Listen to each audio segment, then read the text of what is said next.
welcome to another week of the Abusecartoons Livestream. We're back to the old microphone, original microphone, not the old one anymore. So hopefully the room sound is less, but still the level on this might be really, really low. So let me know. I turned off as much as possible, so it's a little quieter. But I had to boost the levels on this. It suddenly just dropped. It just lost sensitivity, so I'm not sure. From what I read online, it says it happens with these things, and there's like $180 charge if you want them to replace the capsule and the mic. And yeah, I don't think I'm going to be doing that. So that's where we're at with this. So let me know in the chat if the audio is really terrible. I guess I should probably listen to it myself and make sure that it's even working. I knew the music was doing. Oh, okay. Well, I heard something. So, yeah, just let me know if it sounds if there's any static or anything.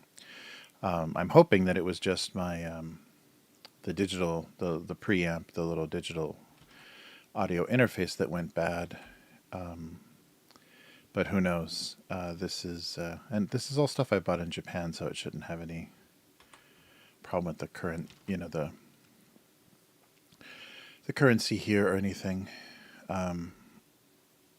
So we'll see how this goes. But yeah, I got a little one. It doesn't have as many options, and I can't get the sensitivity up enough on the headphones to actually even hear myself on this new one. So it worries me a bit about what is actually going on. But we're back to the old one, and I guess we'll just use that for now. But yeah, these things, like, supposedly they were built to last and are very tough. But if the capsules are that sensitive, and I'm sure everything is, being made with cheaper and cheaper components, and this became kind of the default podcast microphone. So I'm sure there was a boost in production, and they probably started making them much, much more, more cheaply or quickly. So the failure rate, I'm sure, is skyrocketed. But yeah, we'll just deal with it. At least it's better than that Yeti was pulling all the room sound in. So it was pretty noisy, or at least on my end, it sounded pretty noisy. And you heard a lot of there's people and things going on like right outside my window. So you don't need to deal with all of that. But we'll see. I gotta make sure I have the chat up.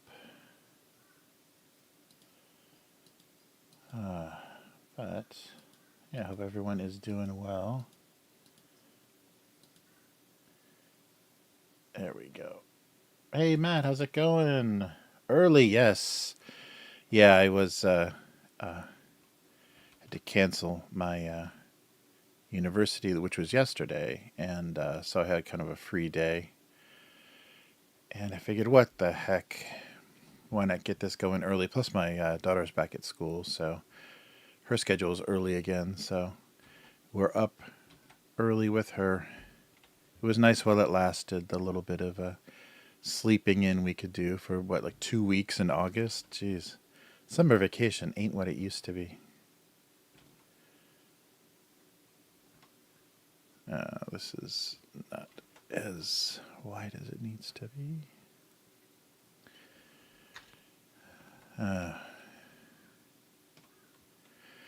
But yeah, things are. I can't believe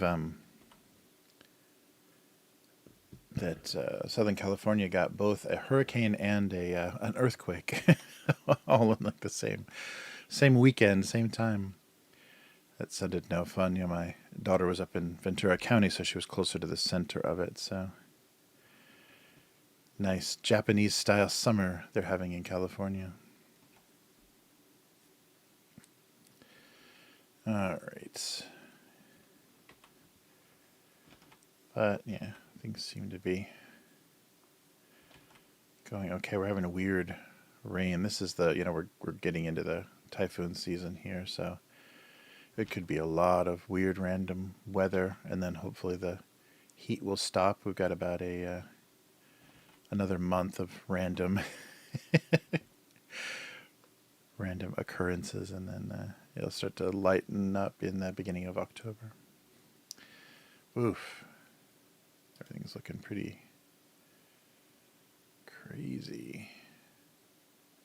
So I hope everyone is doing good wherever you're at.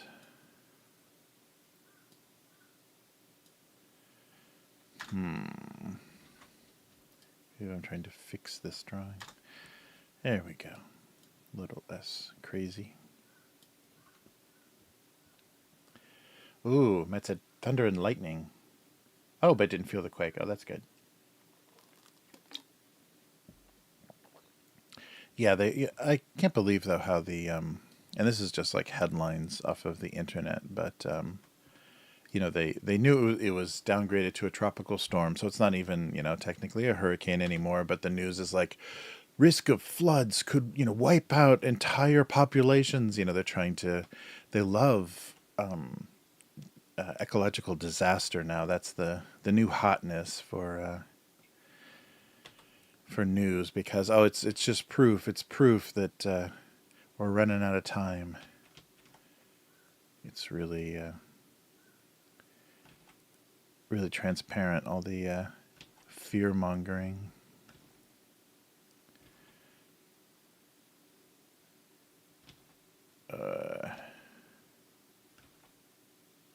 It's funny too, I forgot that was still a thing, but on Facebook they still have that disaster check-in thing. I was getting notifications from people in Japan, all safe here from the typhoon. It's like, well, it wasn't really that bad, so I'm glad you're safe. But yeah, I guess in certain areas they had heavier storms and flooding.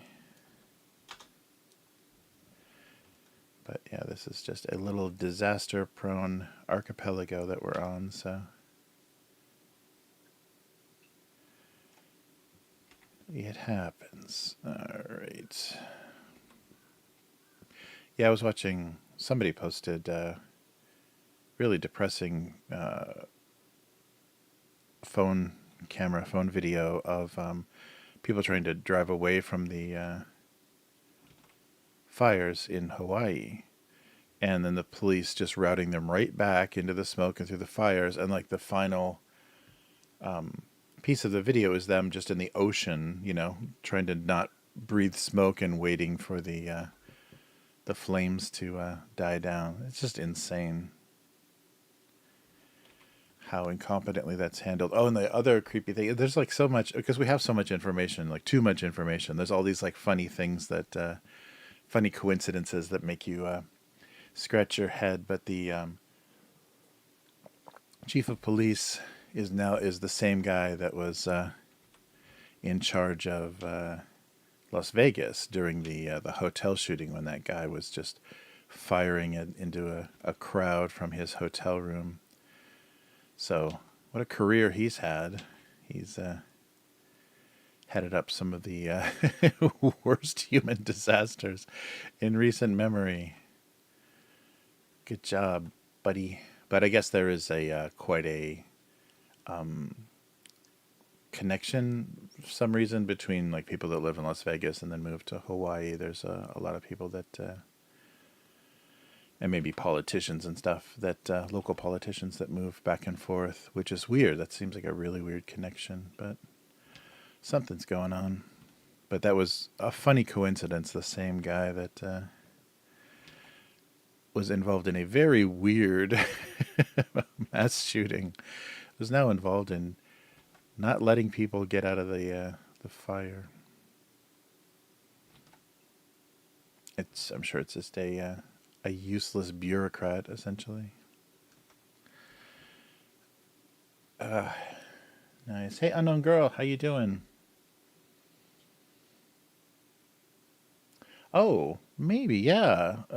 So unknown girl's asking about weather warnings in the taskbar. I think, yeah, because I sometimes see weather. I think I've turned a lot of that off, but I sometimes see weather on Windows. I think on my tablet, I get much more weather information. I think I turn most of it off on my work computer, and especially because I stream on this, I don't want noises and things popping up that are unexpected. But yeah, I believe on both of my phone, I get pollen warnings. It's so funny during the springtime, or I guess spring and fall, the pollen allergy seasons. The Japanese phones give you high pollen warnings on your phone. Even the very early ones, though, ones when I was first here before there was even, keyboards or anything, and barely had cameras on phones, they had little pollen icons that would show up in the corners of the early phones. That was so funny. But I guess, that helps people decide whether or not to wear a mask because, yeah, when I was first getting bad pollen allergies here, just the like 10-minute walk to the train would just wreck me for the day. Like I would get I'd have horrible headaches and stuff. So when there were more trees next to the, maybe depending on the airflow and stuff, but before they kind of stripped the whole area of vegetation, yeah, I would, by the time I got to the train station, I was wrecked. So I guess those notifications are kind of helpful. All right.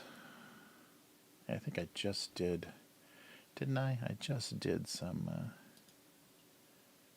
coffee mug stuff. No, maybe not. Oh, no.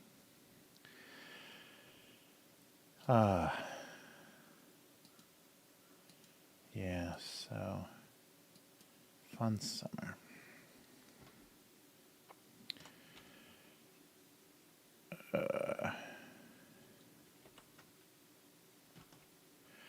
Oh, Matt's in the chat.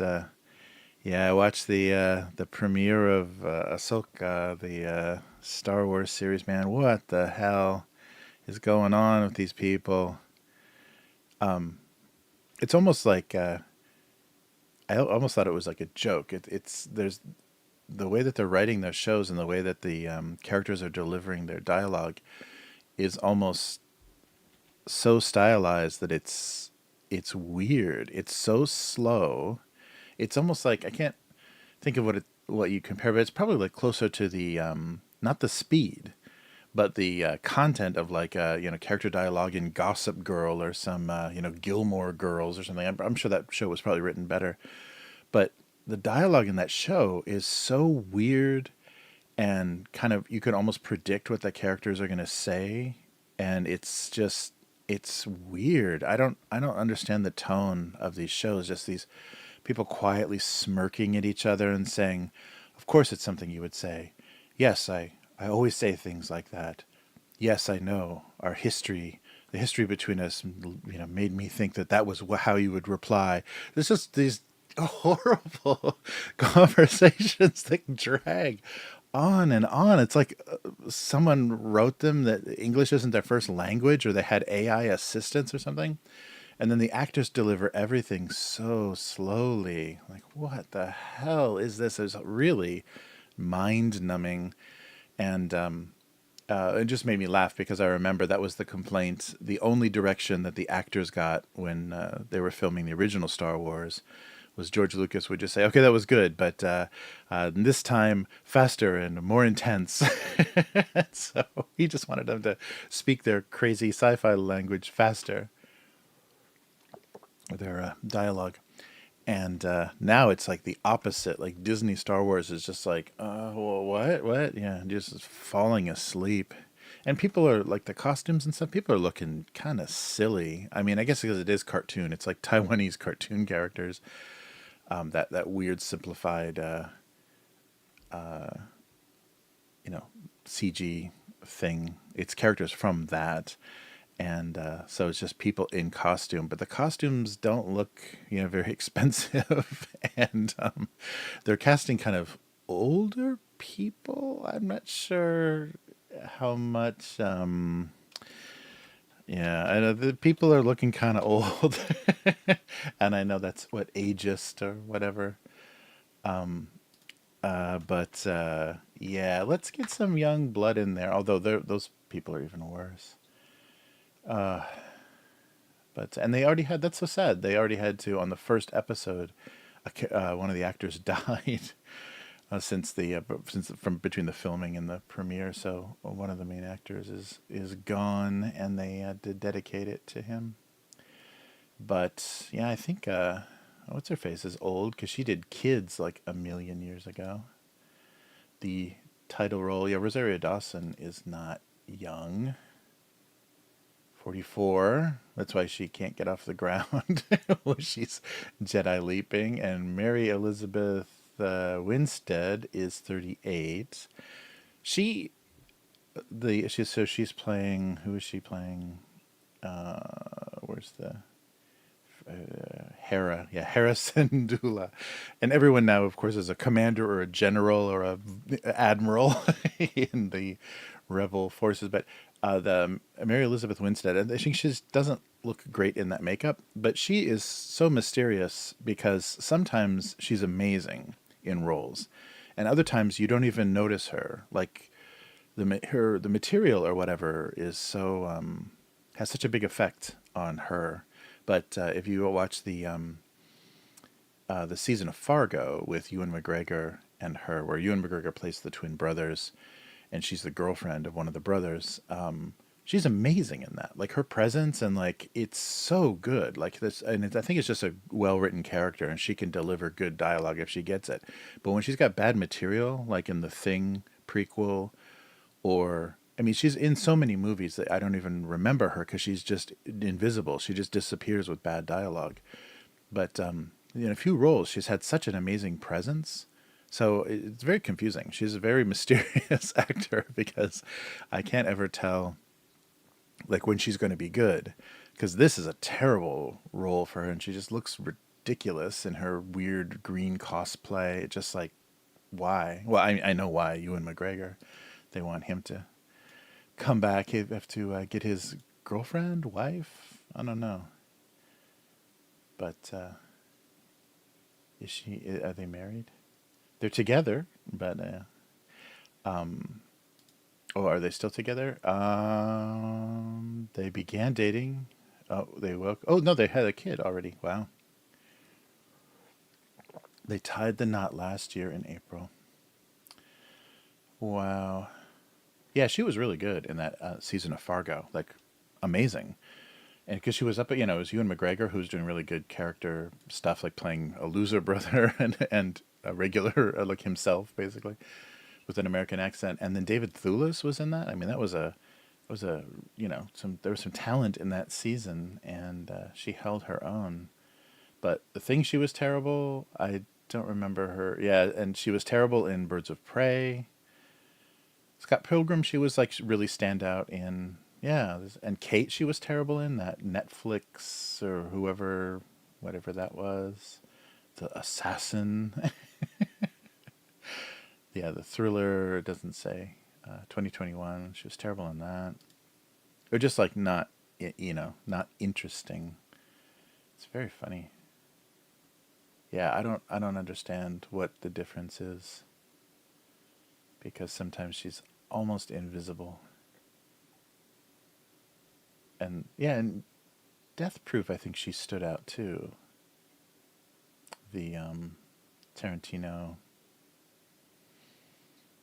that Grindhouse project. Yeah, it's weird. It's very strange. I don't know what it is. But that's one of those mysterious actors where I'm like, okay, we'll see. We'll see how it goes.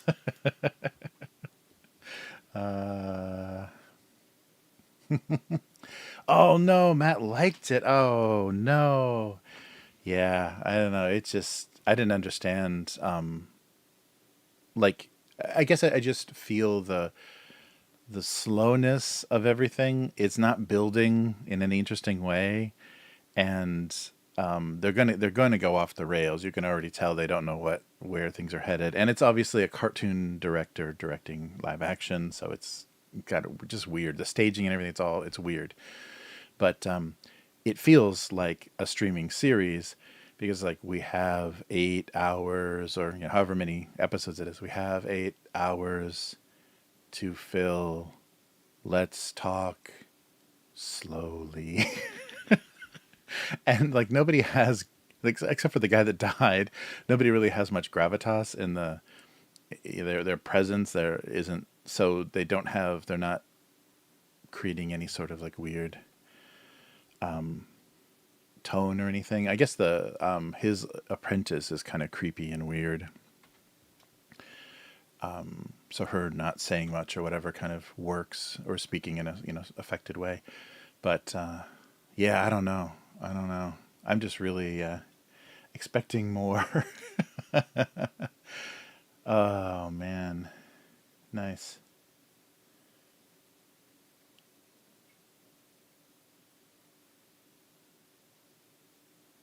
Yeah, that's the weird thing. As I was trying to think, because I haven't watched. I watched like 2 episodes of Rebels. I'm like, nope. It was just like the early, seasons. Like all of those things are so kiddie. It's hard to get through. So I don't have any of the. Oh, that's I recognize the her astromech droid. Like, oh, that's the barking one from that show. But an Ezra, what? Who care? I mean, I don't know. It wasn't a just one of those gosh, oh, golly kid characters. I'm sure he shaved his head and got cool. But yeah, I don't know. I didn't nothing, and I love Rosaria Dawson. I mean, I thought she's a really good choice for that character. Visually, I think she really works. But what happened to her? And I'm sure there's a novel or a comic book or something that explains this. But what happened to her underhand kind of Zatoichi style with the lightsabers? Now she's doing this weird two saber style. I'm sure it's explained in Rebels or whatever. But that was what was most distinctive about her in the Clone Wars, is that she did that weird underhand, kind of that Zatoichi kind of pull style. So you're holding it like hilt, like blade down. So I don't know, very weird. Gilmore Girls. uh, yeah.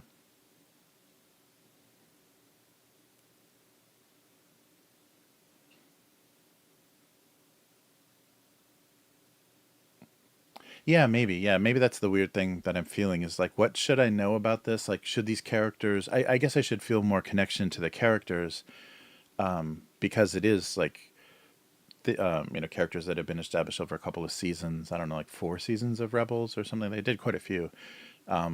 So I should know them, and maybe he's like seeing him at this point, because it didn't make any sense. Like the teenage rebellion of the purple haired.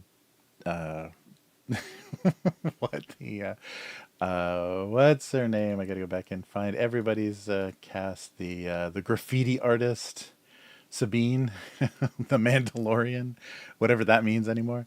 Yeah, so I didn't have any connection to that. And if they're counting on that, that's a really stupid thing, because nobody watched that show. It's a weird thing.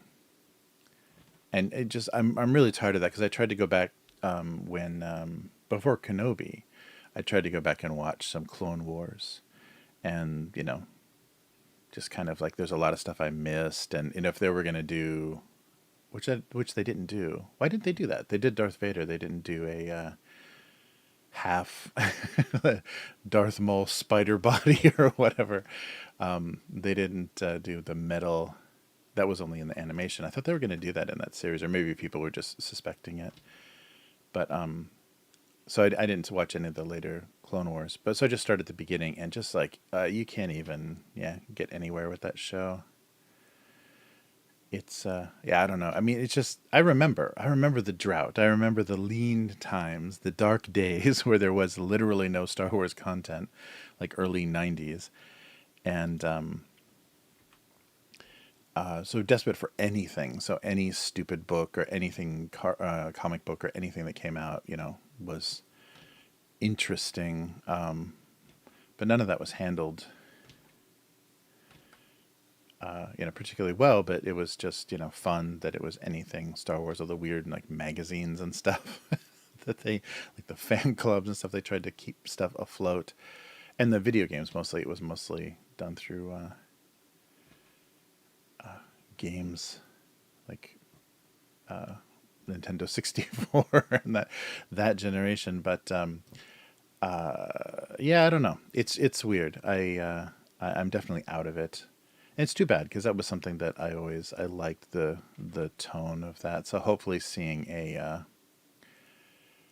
kind of, space opera, space fantasy show without the baggage of Star Wars might be fun. So I've got some, but I don't want to have too high expectations with Rebel Moon because that zombie movie was pretty terrible.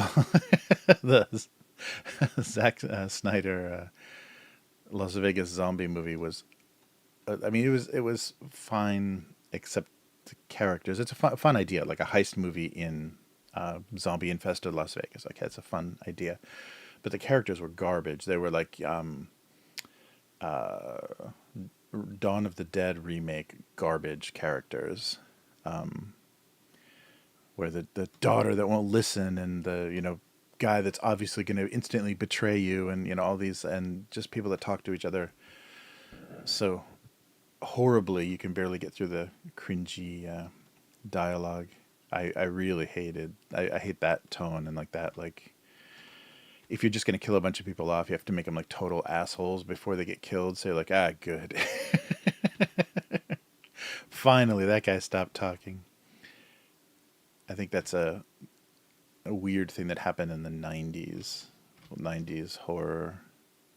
Everyone became just an asshole. Like, it wasn't, like in original Day of the Dead and all that stuff. Like, the people got desperate and weird and greedy, and betrayed each other, or like had weird hidden agendas and stuff. But they've just turned it into just like, let's find the most unpleasant people possible and then watch them get murdered. I don't know. That doesn't work well. They even did that in Prometheus. Like, all the characters in Prometheus, like on that mission, were such assholes. Like, you just like, please die already. Everyone is so horrible.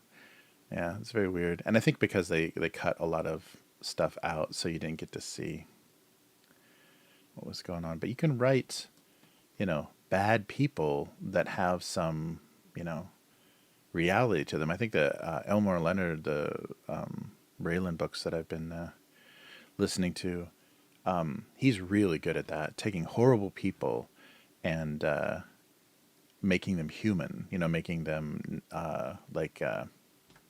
they're not just these caricatures and these like annoying, these things that just annoy you, and you just hope bad things happen to them. That's a weird, it's a weird way to write stuff. But that's totally different from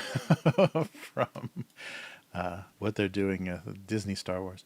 Yeah, so that's the only worry that I have, is that the dialogue was going to be so bad for Rebel Moon. You just like, don't want to get to know any of the characters, but visually it looks really fun. Like, they're taking a more fantasy bent to the world, more swords and magic and beasts and things. So it should have a different tone. So hopefully that'll be good. But yeah, I don't know why I try to like stuff that has its roots in the prequel Star Wars prequel trilogies. That's still such a hunk of crap. I can't believe, though, Disney has made people go, oh, I don't know, maybe those movies weren't so bad. Let me think again. That's where, like, you can see what George Lucas was trying to do, but it didn't work. He's not a great filmmaker, and it didn't work. And he can't make compelling characters. He can suggest compelling characters, and then put people with charisma in those roles. But yeah, I don't know. I think it's going to be another show that I just drop off, unless I hear something really fun happening.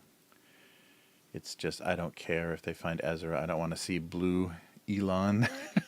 I don't care about any of that.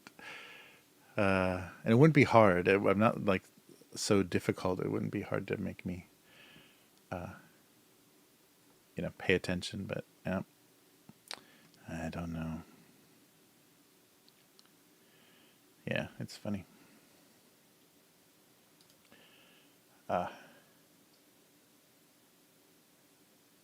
Yeah, that was really brutal. I don't know why those characters were so bad. Like because Ridley Scott, the original Alien. So was it the screenwriters? I mean, it probably was because he had that creepy thing where he would just like drink wine with young men and show them around the studio at all the pre-production that's going on, and like he got so creepy with writers.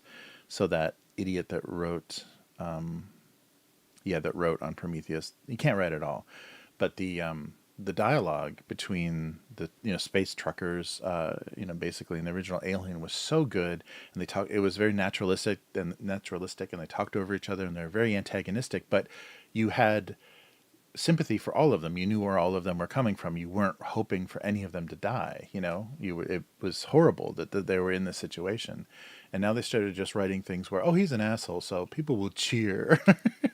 They'll throw up their popcorn when they die. Yeah. Oh yeah, but Prometheus was gorgeous. Yeah, just the some of those opening vistas that when they were landing on like primordial Earth and contaminating our DNA was so beautiful. Like just insanely breathtaking. How well that the art direction in that movie was. But yeah, just oof, I don't understand and there was stuff that was taken out. I just watched somebody on YouTube like put together like there's never going to be a director's cut of Prometheus, but there's a ton of cut scenes and that were released on like different Blu-ray releases. So somebody put them all together, and there's some really like the dialogue got even worse. Things that they cut out like made you hate those characters even more. Yeah, so yeah, there was some development I think we lost, but then some lines were just like, wow, that was really terrible. Yeah, I think it's just this new generation of writers or whoever is getting this work. It's just garbage. Um, yeah, Damon Lindelof. Yeah. Co-written by John Spaeths and Damon Lindelof. Yeah, there was some weird interview with Ridley Scott where he was just like, and we got some wine and we're walking through. I'm just telling them about my idea. So this idiot just wants to get drunk and try to impress young men, pretty young men, with his knowledge of ancient Greece or whatever. Pretty creepy. But yeah, that terrible product. And then the way that he shifted towards like now his fascination is the robots, like that. Oh, that's what this has been about this whole time. So let's focus on the David character and like, oh, now this is it. This is what this needs to be about. Like, but he's so old. I think Ridley Scott is like in his like considerable 80s, so hopefully we're not going to see much more out of him. Bum, bum, bum, bum. 85, yeah. Who knows? Just bad writing. I think those actors, like, I don't know if the cast was particularly bad in Prometheus, but woof, they were very miserable in the weird age makeup and stuff. There were some really weird choices.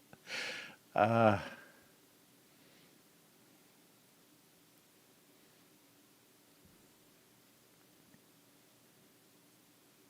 oh yeah, that was in the weird. What was that? What was the one? Um, the series that had the it was Mandalorian. That's right. They had a little divergent thing in Mandalorian where they followed the guy that was involved in the weird genetic research or whatever. And yeah, they touched on that in Mandalorian too, where they had like no, people are being adopted into the New Republic, and you don't have any old sympathies, do you? This is really wonderful how things are now. Um, yeah, I think they did that I mean, they didn't do not that specifically, but I liked how they the kind of new ground they were covering in Andor. I like that a lot better. I don't think they really know what they're doing with like what happened in those 30 years. What a mess. Yeah, it's funny. But I think we're at a weird like the generation gap or whatever is too strange now because you can't satisfy somebody that grew up like watching movies projected in a movie theater and crappy, cathode tube television. You can't satisfy that audience with kids that are just, doom scrolling their Insta feeds all day and have been laughing at memes since they were infants. There's, yeah, those two parties are never going to share. Yeah, I was surprised. Like when my daughter from the U.S. would visit in summer, like I would try to, I couldn't believe like she had no motivation to do this, but I was trying to like show her like we watched The Matrix and we watched Raiders of the Lost Ark and like stuff that it's like, oh, this was this is fun movies that like when they had a big impact when they were out, and she's like, meh. Like she thought Raiders of the Lost Ark was boring compared to Kingdom of the Crystal Skull. I think she saw Kingdom of the Crystal Skull and said, there's like three movies before that. And so we watched Raiders and she's like, okay. Yeah, I have no idea. No idea what that is. Yeah, it's funny. Yeah, right. Turning it up. Yeah, Prometheus just tried to turn it up to 11. Yeah, and I think and that's the tone I've just had on in the background. Some of that Lower Decks, that animated series for Star Trek, just to see like what they're covering and like they're what kinds of things they're making fun of in that universe. Like what are the tropes or whatever? Because there's a lot of stuff maybe I don't know from not having watched all of the TV shows. So I was just curious about that and the tone of that, like the dialogue and everything, the really sarcastic back talk, like quippy stuff. Like, it's exhausting, and it's funny because that contrasts very much with Star Trek, the monotone deliberation of Captain. I think we should be, yeah. So it's funny that can't be the only thing. That can't be the only gimmick. Is you just have kids freaking out, and at least they haven't on the show. They haven't like lent heavily into neurodivergence, and like they're not naming their mental illnesses and their the medication they're on and stuff. That's the thing I was kind of worried about with those characters, is they were going to slide into that weird TikTok version of humans. But yeah, they're not. Yeah, they're not doing that. All right.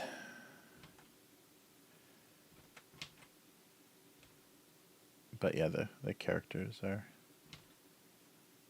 just all tweaked out, talking a mile a minute, which is funny. It's different. But yeah, I don't enjoy that weird. Yeah, that whatever that weird thing that they're doing, and I like Howard Hawks movies, so I love rapid dialogue. Yeah, it's funny. A funny thing.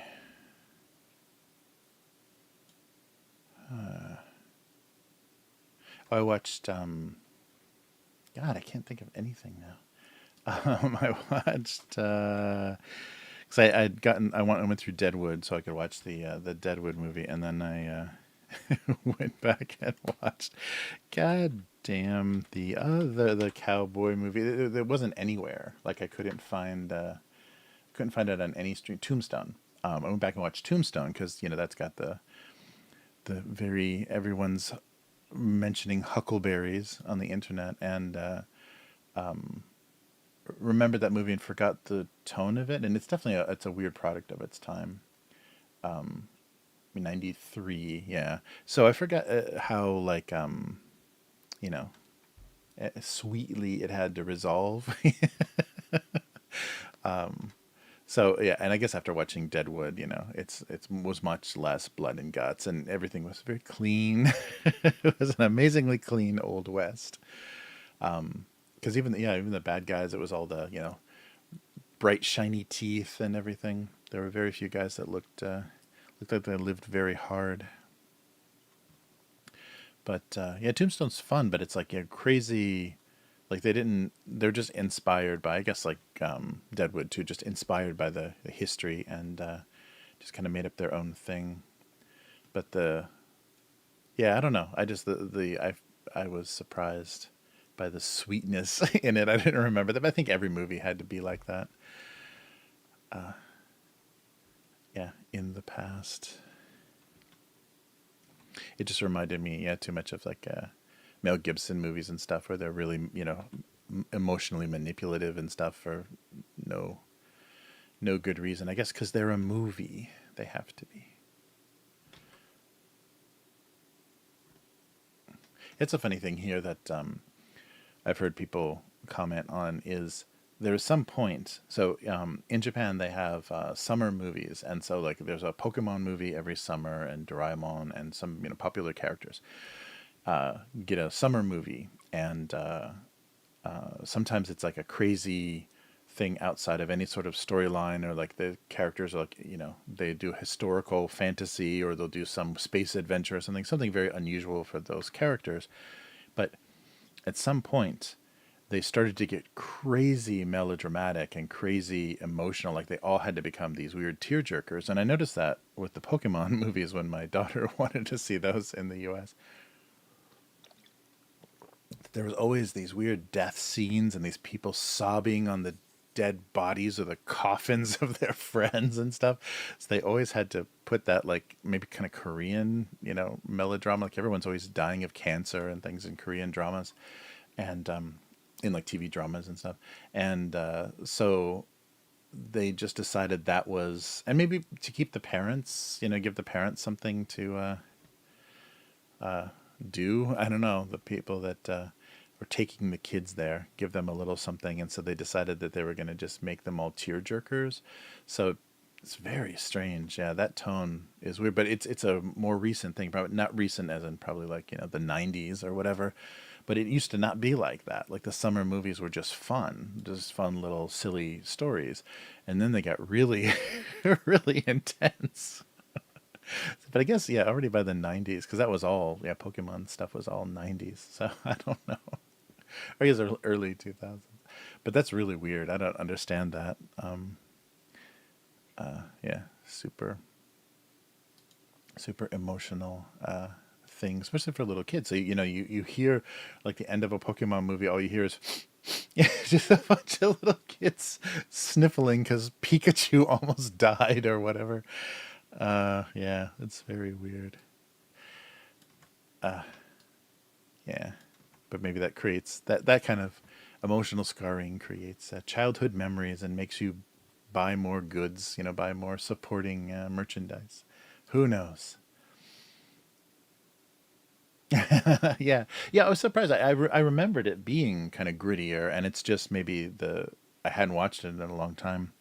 But yeah, like Val Kilmer is awesome in it, and even what's his face, Michael Bean is good. Yeah, that's yeah. There's a lot of like same actors, a lot of actors that popped up in that. But yeah, I forgot how those movies always had to do that. Like always, The Patriot, Last of the Mohicans, that kind of era. If you're going to do some, period thing, it still has to have this kind of schlocky emotional base to it. I'm like, yeah, I don't know. I just forgot because they are in a more recent, uh, you know, writing and stuff in some of those genres is a little more bare bones or a little more intense. And yeah, it's funny.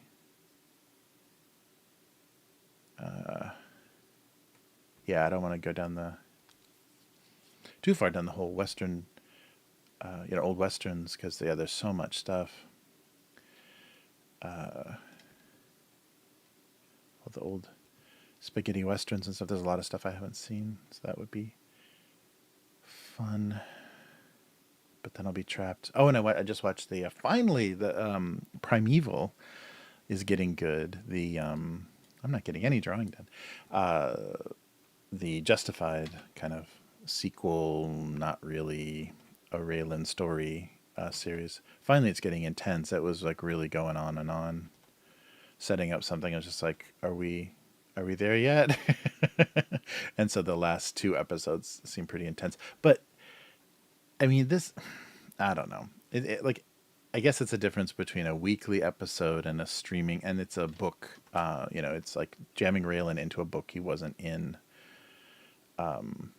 written by Elmore Leonard. But the characters aren't working. Like the casting is not great. So I think a lot of the characters that should be much more sympathetic or should be interesting aren't.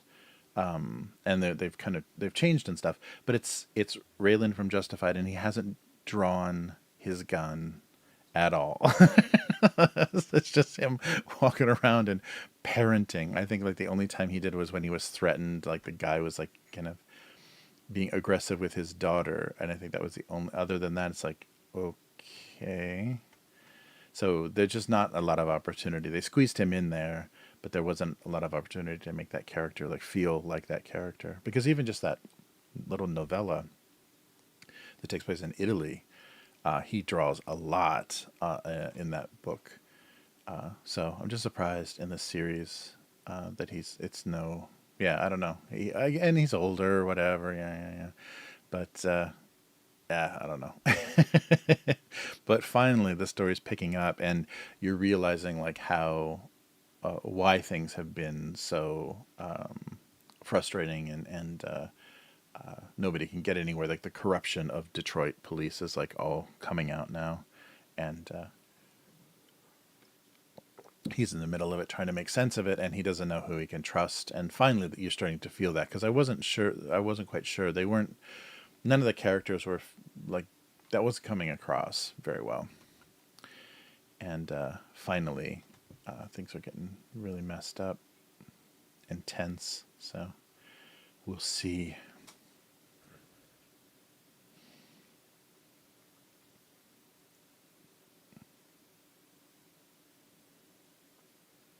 Oh, Bollywood, yeah.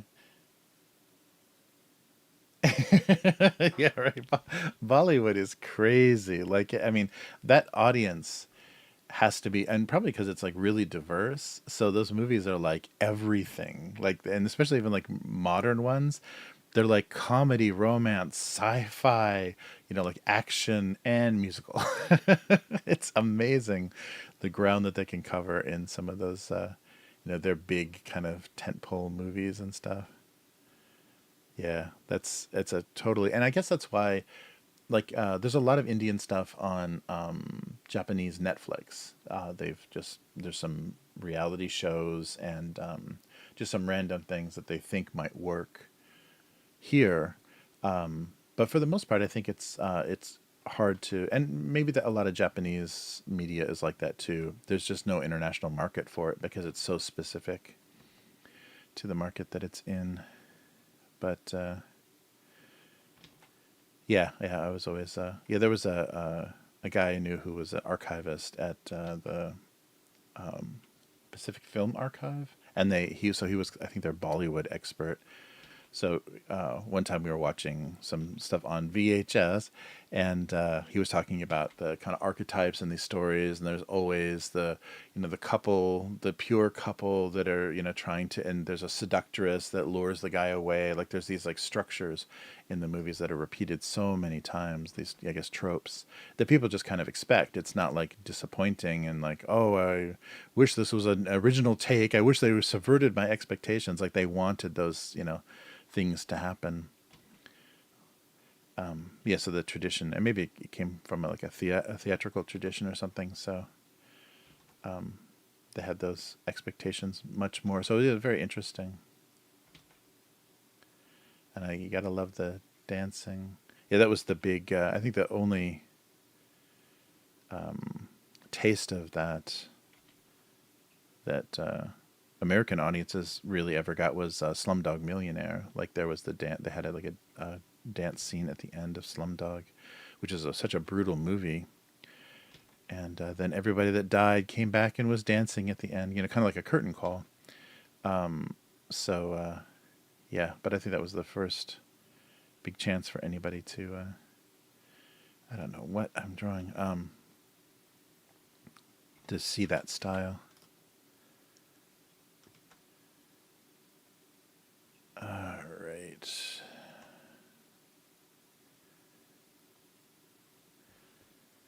Haha.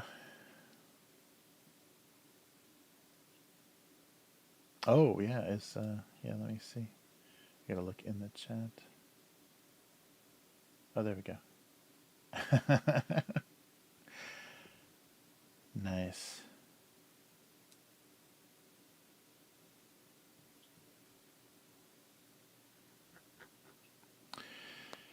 All right. Yeah, it's funny. I gotta see the last Miyazaki movie in the theater before it goes away. I think it'll probably be around for a while, but I'm really worried I'm gonna miss it. But the American title is The Boy and the Crane. But yeah, that's going to be the last. I mean, he said it before, and it wasn't true, but probably the last Miyazaki directed animated movie. So it's going to be the end of an era because nobody can do anywhere near what he's been able to do at that studio. You know, his son and the other people, his he's been mentored to, they don't come anywhere near his like visual and storytelling ability, or what he can get out of that studio. So that'll be a shame that that's over. But yeah, it's playing in IMAX in a lot of places. And they did. I think I talked about this before, but they did this. He wanted to do a very retro style for the Reputation. Like he can, they don't have to spend millions of dollars. He can, basically. Sell movie tickets just based on his reputation, and also the fact that it may be the last movie he ever directs. So they wanted to do the very, old school style, like 80s, 70s, 80s style of the movies only advertised by title and the movie poster, and the only time you really see it promoted is like in the newspaper or online where it lists where the movie is playing. There's not a trailer. They don't tell you anything about the story. It's like very minimum because, the director was saying that's how it used to be. Like you would go to see a movie. Oh, Al Pacino's in this movie. I'm going to go see the new Al Pacino movie, or, whatever, like based on reputation of actor, director, or studio, you would go see something. And so he wanted to, of course, save some money, make as much money as possible without wasting so much on marketing, but also, see, maybe how that still works. And in Japan, I'm sure that works very well. I'm surprised though. There are like that is, that director is a national treasure and like has made some really amazing movies, told some really amazing stories on film and adapted books that you don't think, you know, you'd be capable of, like what he's done in adaptation of some like British and European kids books is just amazing. The original stories are like the best stuff, but a lot of the adaptation that studio's done is really good. But what was I saying? Yeah, but just good stuff. And it's too bad that that's going to be over because they've released. I mean, I haven't seen a lot of the non-Miyazaki stuff that's come out. It's just like, people don't. There's a weird sweetness to it, and they don't get it. I think some of the other directors don't quite get what's compelling about that storytelling. And that was the first time really, because the biggest comparison, because it's just animated films, is theatrical films, is Disney. And I really like in those movies how there's not good and evil. How there's very selfish, greedy characters that are antagonists, but they're not evil, and they don't have to be punished, by being murdered at the end by the hero. Especially like movies where nature is a big presence or a big character. It has no morality, and I think that's very rare, especially in like movies that kids would watch. It's very rare kind of storytelling and characterization. I think that's really cool. I really noticed that standing out, and how there's a weird like realism to that. And I know there's a lot of Japanese animators that are very proud of the amazing their style of animation, but there are very few frames or many fewer frames in Japanese animation, but they use the frames so well to evoke really naturalistic movement, but that's not. So it's almost like an impressionist version of natural light, the way that characters move and the way that they feel in the films is very natural. But the means by which they're, like the character design and the mechanics of how they're moving the images is very stylized and very unnatural. So yeah, it's very interesting how they're able to achieve that. All right. But yeah, I'm surprised how many people are just like, ugh, I don't watch those movies. I guess too that they've gotten a reputation of that studio being full of a bunch of hippies and stuff, and they're always having their little protests and things. So maybe that turns some people off. Oh, I totally screwed up this can, didn't I? Yeah, this needs to be moved. But yeah, I really want to see that and see, because it'll kind of be like the last Kurosawa movie. It's like it's going to have a very different tone probably from other stuff that he's done, but it might be one of those like interesting like last statements kind of thing. I don't know.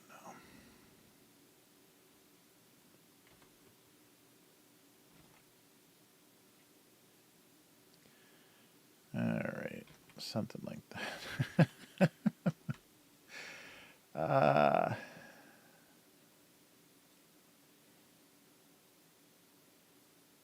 Oh, nice.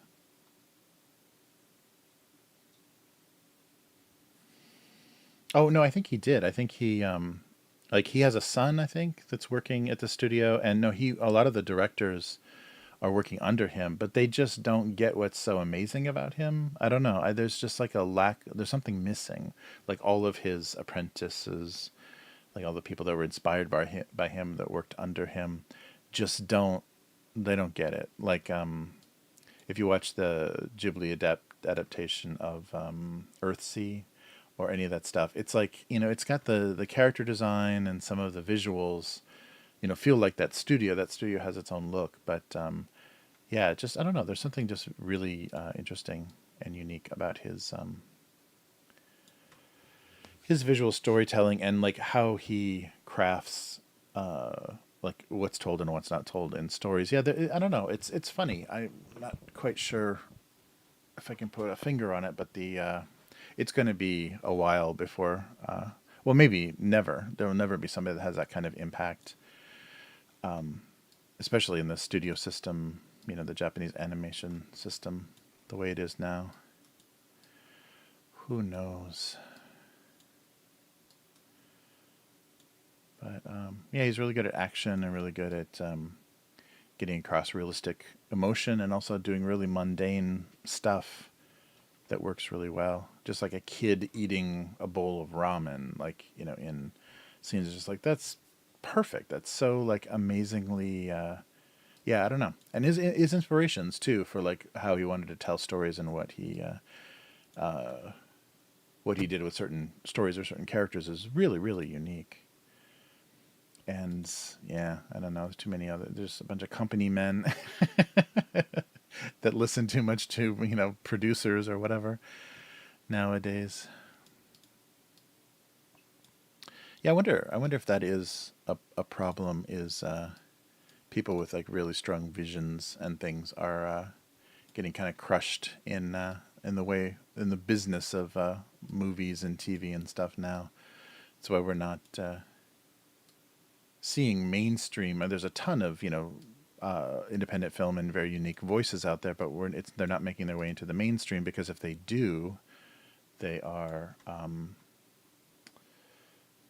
crushed up in some Marvel superhero movie or something, and you're not gonna see much. It's just a payday for them. Yeah, I wonder if that. I wonder what the thinking is with that because they are co-opting some talented young directors into making garbage popcorn movies that are below them, as far as not budget wise, but below them as far as visually and technically what they could do.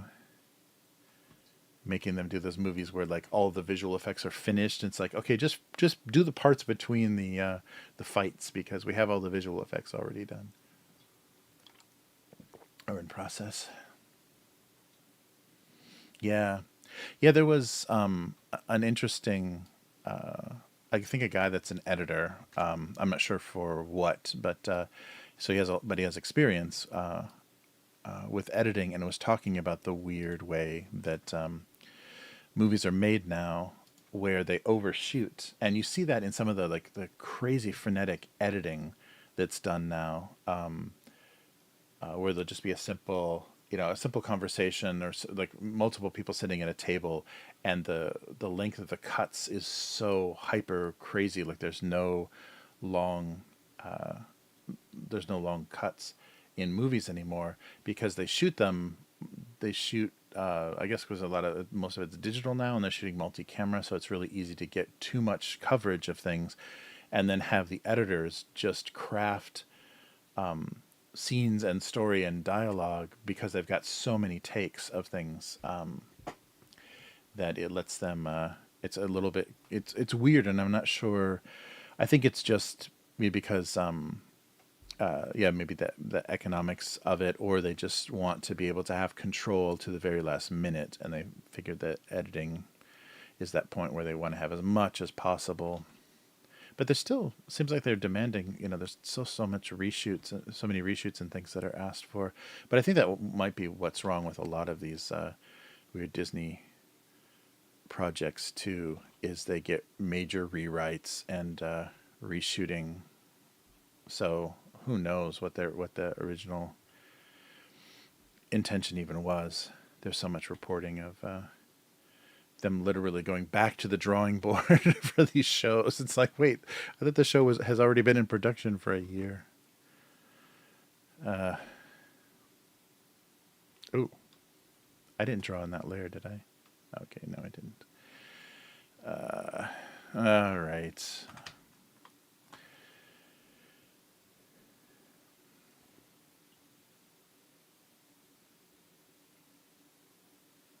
Oh yeah, yeah, yeah. I think that's a good. Yeah, it's a good point. Yeah, it's really weird. I don't know what the weird driving forces are now because I think unless you're on the inside, there's not really any way to know. And maybe even the people that are working on day to day production of stuff and scheduling and technical aspects, they can't even figure it out either. It's like, why are things so fucked? why why are we like, we've got the most resources, the most tools, the huge amount of access to all kinds of like studios. You can hand off all visual effects to so many different little studios and have things like there's so many more options, and do that like international production where you always have some studio somewhere in the world actively working on something. So you're basically doing 24-hour a day production on everything that's being done, and still the final product is just such garbage. Yeah, it's really weird. It's got to be really depressing for people that went into things thinking, all right, this is the one. This is exactly what I wanted to do. All right, so let's do some. How about a potato chip joke?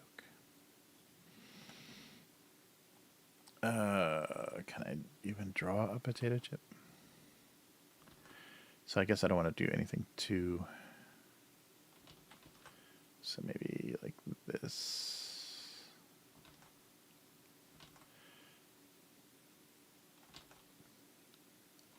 Yeah, it's too bad.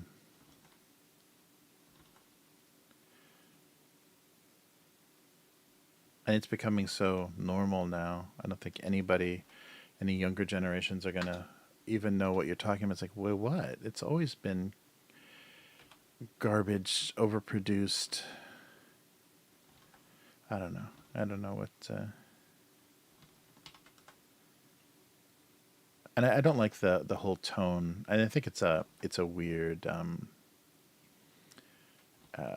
of MAGA inspired trad thing that is coming out with it, like with media criticism. Some of these people just constantly, getting views on YouTube and different platforms for just hating on Disney and hating on, and it's not just like a hate. It's a weird like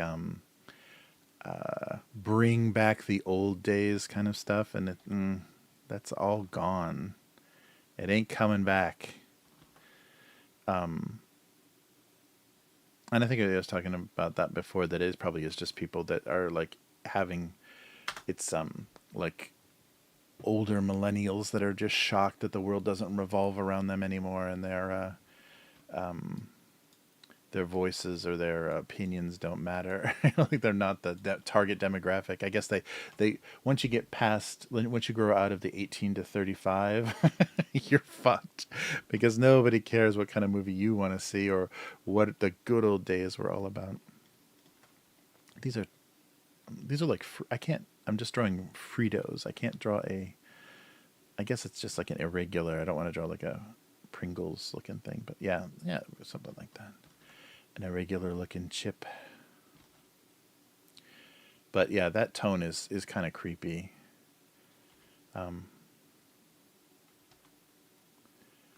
We need to do this. Where men were men and women were women, and like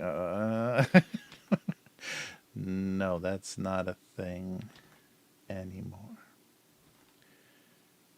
Oh, that's it.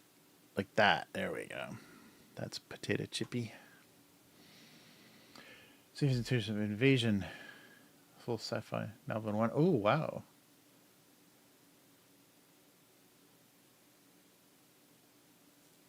Oh, cool. Yeah, I have to watch that. Yeah, I finished the Silo, the first season of Silo. Yeah, I don't have Apple TV, so I have to find my Apple programs where I can. But yeah, that was good. I'm not sure where it's going. Like, I'm not sure where they're gonna go with it, and with everything not being worked on right now. Who knows?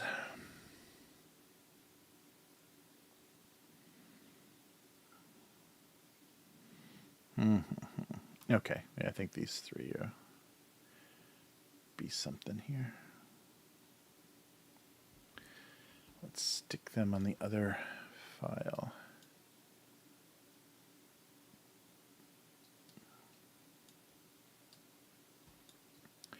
Oh, Matt, I'm finally getting the hang of Foundry. I'm not liking it. I'm not liking how you have to do things in Foundry, but finally I'm getting the figuring out what they want, and like how you need to produce things. It's still clunky. I really like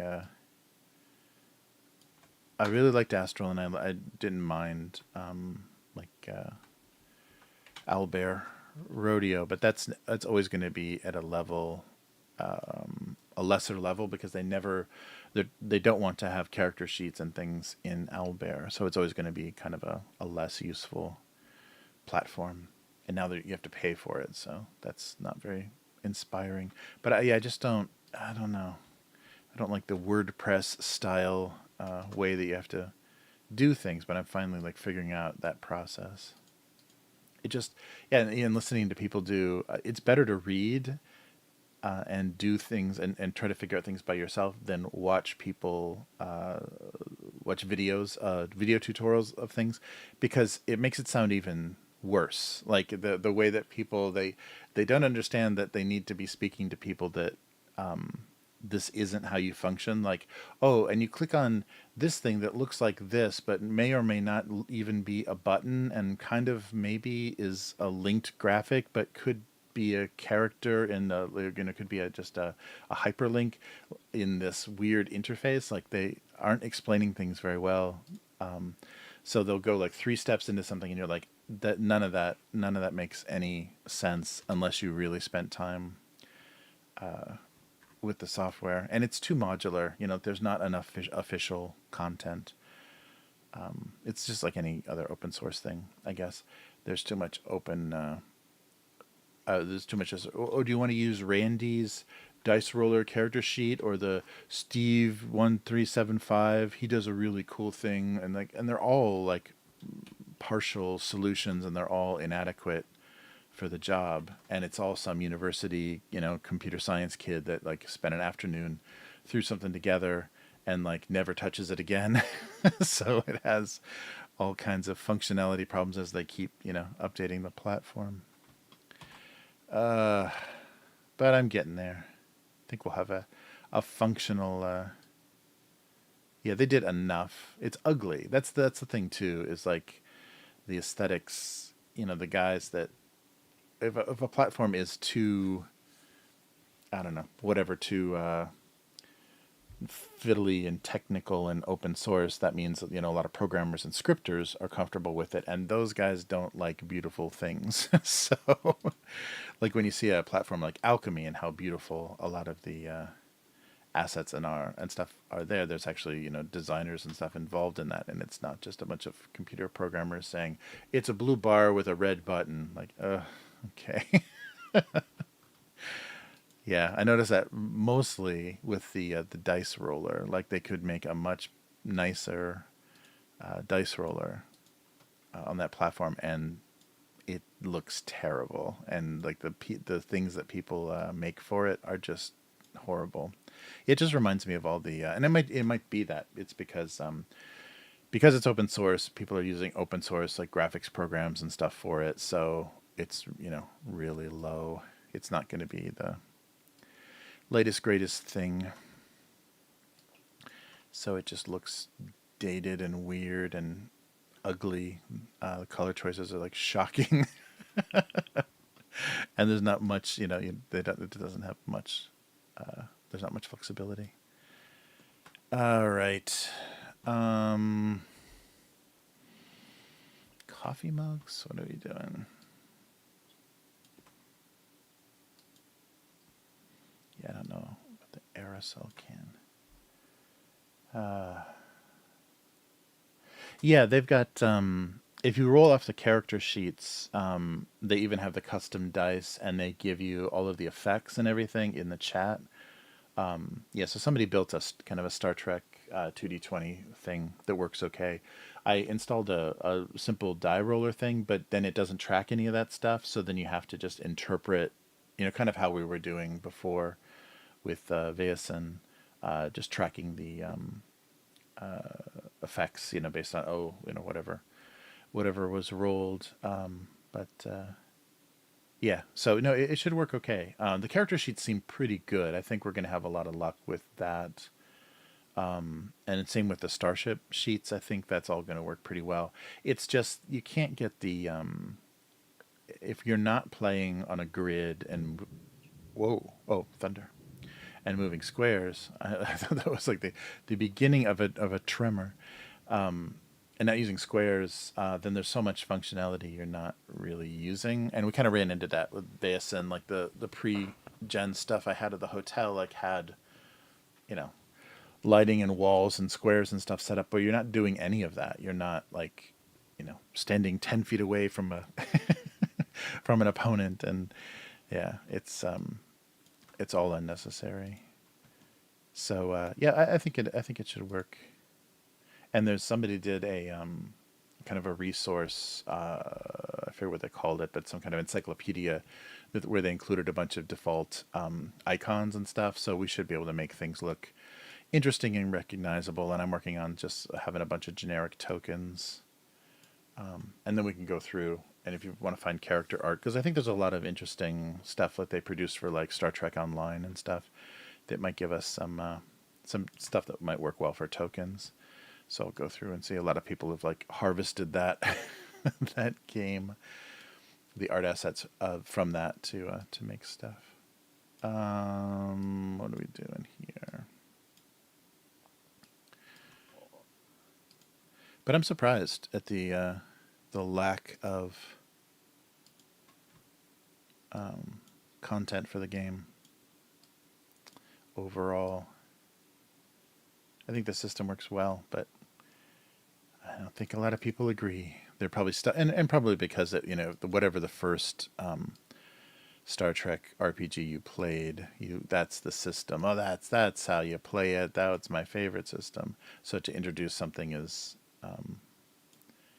non-traditional as 2D20 is probably a hard sell.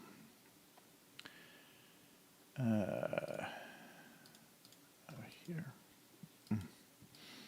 It was weird, yeah, just a big rumble of thunder and that was it. I thought that was building up into something.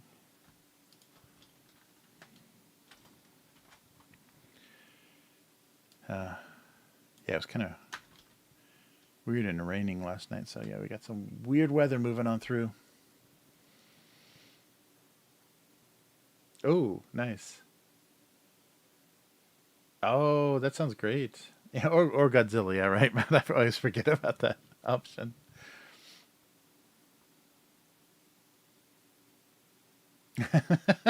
You're right.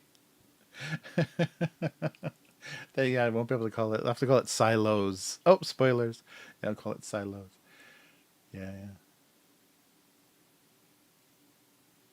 Yeah, that's a good point. On Go, they have remakes of the same movie again. And we just got to update it for the new sensibility. Yeah, it's funny. That sounds good. Yeah, and the I think we should try to flesh out the whole crew. There's only be 3 players, so of course it can't be the full crew, but they've got the subordinate, or yeah, the supporting characters, and then the main character. So you guys come up with the main character you want to play, but then we'll also do a supporting character that fills in. Like if we don't have a medic, then there'll be a medic and stuff, and you can take them with you, and they actually can become more functional as well. Like they become more fully functional NPCs that you could actually switch to in any sort of situation, because mostly they're meant to just man stations on the ship. If something's going on terrible on the ship while you guys are away, but I think they do a nice job of letting you give them values and talents and things that can develop. Yeah, that's the interesting thing. And I think a big complaint is the experience system is very different in the Star Trek game. So basically, the character you make is going to play similar always. It'll be there'll be things that you can kind of fine tune, but it's always going to be a very similar type character, and people want that leveling up kind of thing. No, well, I think basically the supporting characters can work like that. You can, bring a security officer down, or not officer, but a security ensign down with you and put him in the way. But there aren't really directly things that say, he dies first or he's the shield, but you can basically play like that where you make a supporting character that's going to be a red shirt they're going to bring down with you, and you can tell him like in unknown situations that are dangerous, you can basically get go over and see what that is, or go open that door, or lift that rock up and see see what's going underneath there. Yeah, so basically you have an endless supply of supporting characters because they're very easy to create. It's a more streamlined character creation process. So, and the interesting thing is too, you have a ship has a support value, and that means how many members can be active on the ship at any time, depending on the size of the ship. But if the characters haven't ever been, if you've created a bunch of supporting characters and they never have been in a session, then they don't count towards that total. So you can basically just have this whole backlog of red shirts security officers security men that just come down and take the brunt of it. And I think that's how it's intended. The supporting character thing is meant like that. They don't do quite the minion, like the boss and mini boss and minion thing that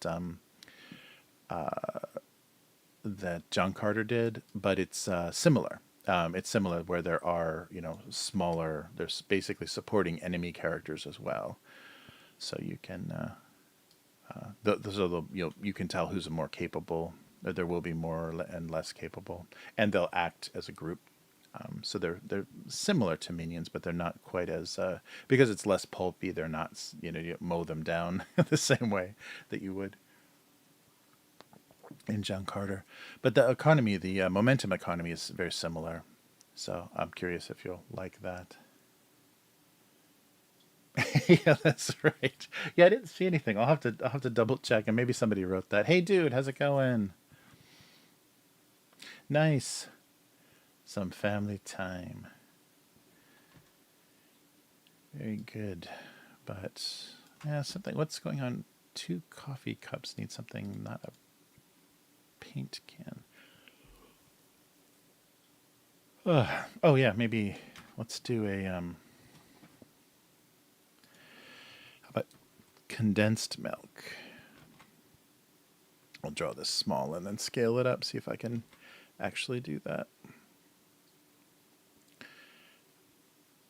All right, but yeah, I'm curious what you'll think of the rules, and we have to make sure like the mistakes that were made with John Carter, like always keeping track of your talents, like how they come into play, because it becomes really they're a little fiddly, and if you don't remember them, like we have to. I think the character sheet works pretty well for having that stuff written out on it, but you want to make sure that when you're in a situation where you get a +1 and you don't use that +1, it can really screw you up. Yeah, I think that happened a little bit with John Carter, and the way that you can kind of negotiate which attributes you're using for specific roles is similar to John Carter.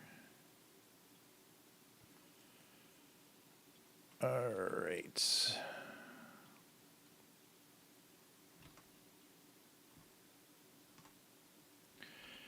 Yeah, and we'll have to figure out which era. And I think we can fudge the if there's a species that somebody really wants to play and it's not appropriate to that era, we can make it work.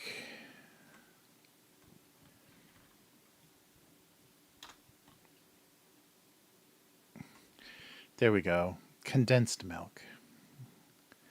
Yeah, I don't know. We'll see how that goes. Damn. Okay. Oh, yeah, this needs to be a little different, doesn't it? Whoops, a little taller. Probably works. Yeah, but we'll get a crew nice and fleshed out. I like that though. I like the helmsman, the young helmsman.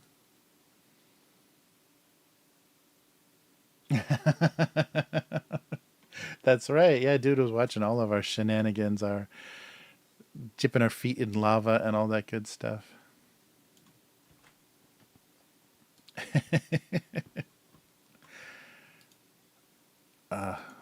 Lots of opportunistic flying. All right.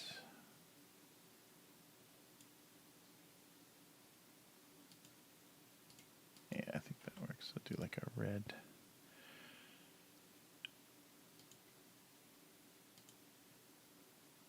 Red package, and then maybe just a warmer.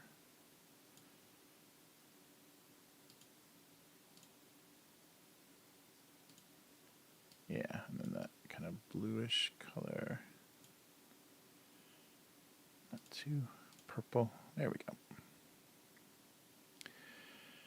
All right, and put some coffee in those cups. Yeah, Matt, that was really fun. I really, we got to get your adventure ideas published. I want to illustrate like everything we've run into. I'm always thinking about how good they would look drawing up. Come up with a fun style to do everything in and publish some adventures. That'd be fun to get in like in a regular routine of doing that, like be playing games that you had to do a lot of preparation for, but then all that preparation could be stuff that we ported to other, or that put out there and let people be able to port it to other systems. Yeah, but good monsters, really good monsters. All right, let's do like this maybe, and then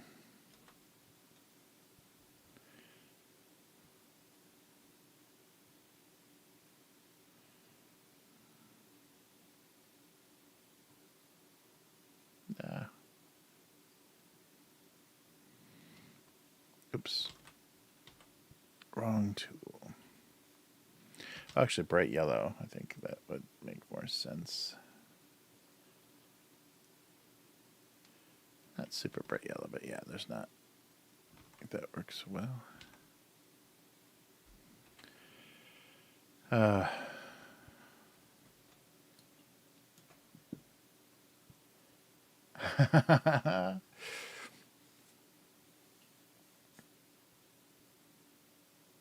Oh yeah, that's right. That's right. Without that, it would have just been a goofy bird flapping around and then getting smited on the other side of that. But we forgot our camel. But we do know what that answer to that riddle about a camel walking through the eye of a needle. We know how to do that now.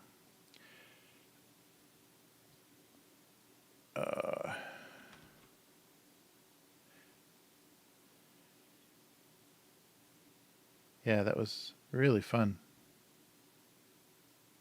And I like that you gave us kind of a maze light kind of deal with a mechanic that can help mitigate, the just being just wandering for an entire session lost in horrible heat and run out of food.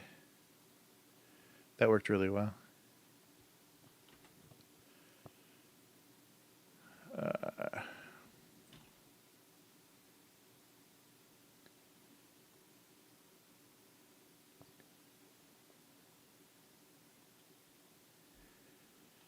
All right.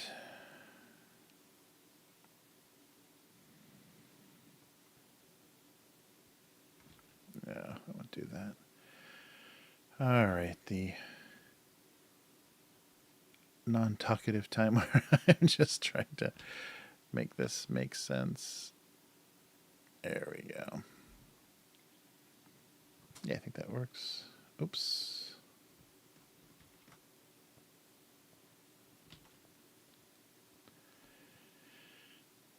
All right.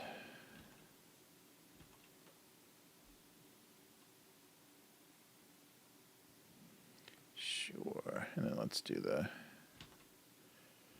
super highlights.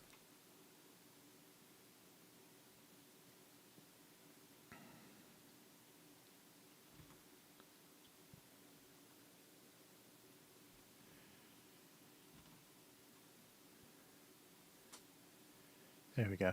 Oh yeah, and the skeletons too. Oh, hey, True Help. How's it going? The skeletons too. We got lucky. We got so lucky. We could throw skeletons at the Elementor. That would have been a quite a beating otherwise.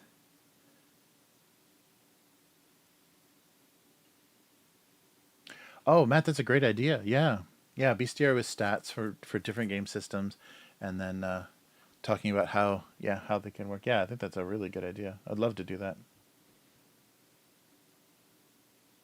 Oh yeah, no, the middle one is supposed to be like a tube of condensed milk. I don't think it's not coming across very well. Do they have maybe that's only this is like a Japanese style thing, so it's not recognizable. But I'm thinking of yeah, right, because condensed milk is like in cans, right?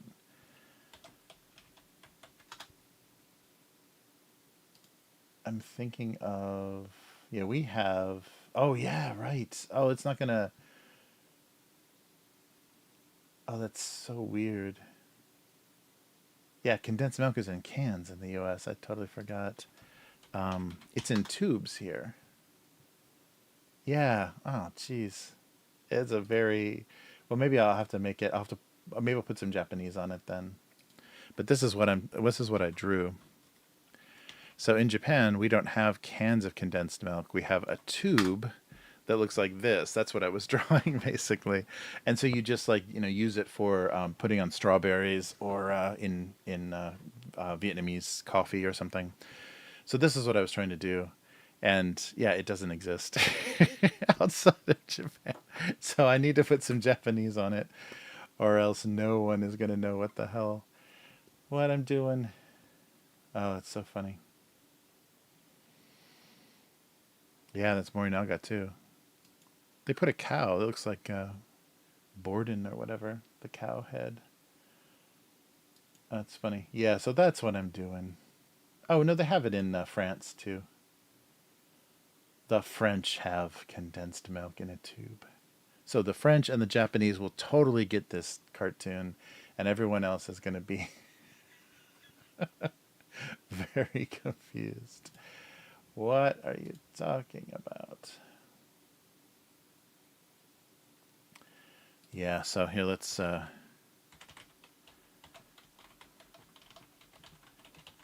see if I can get some good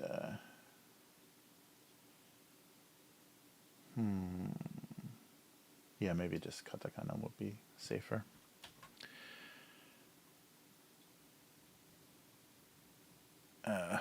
So I'll put some crazy Japanese on here. This is going to freak everybody out on Go Comics. Oops. What's going on?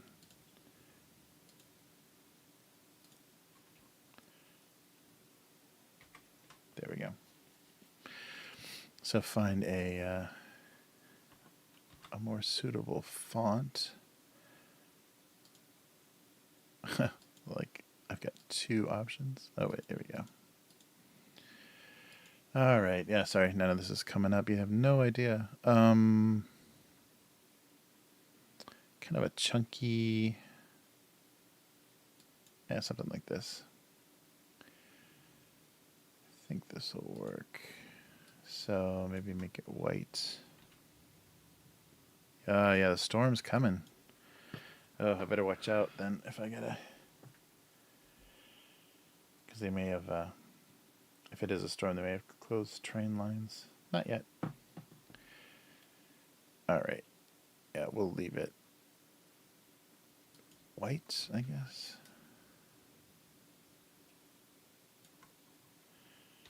And just squeeze it on here. Oops.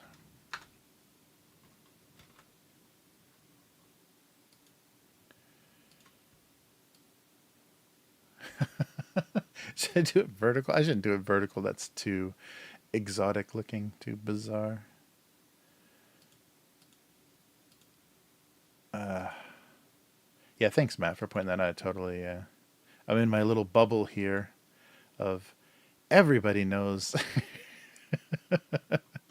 what a tube of condensed milk looks like. see. Yeah, I don't know if I can. Yeah, maybe I'll just cut it off. I'll just crop it.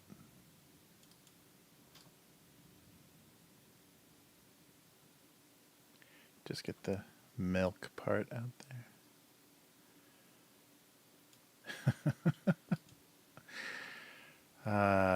Nice.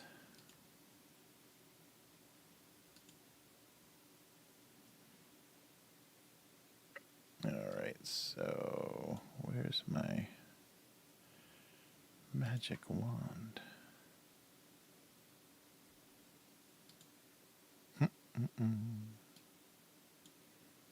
Oh, come on.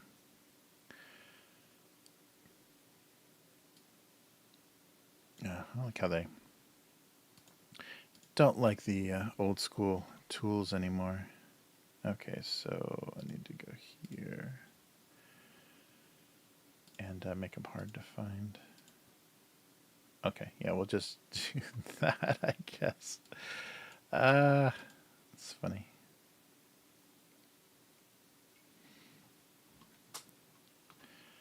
People have no idea what they're looking at. And maybe a funny little cow head type thing here. It'll probably end up looking more like a flower. Oops. Or should I intentionally draw something that looks like a cow? I guess that might be the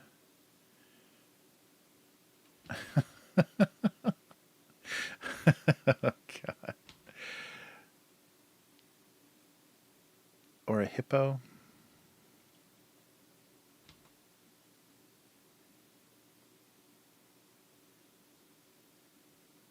There we go.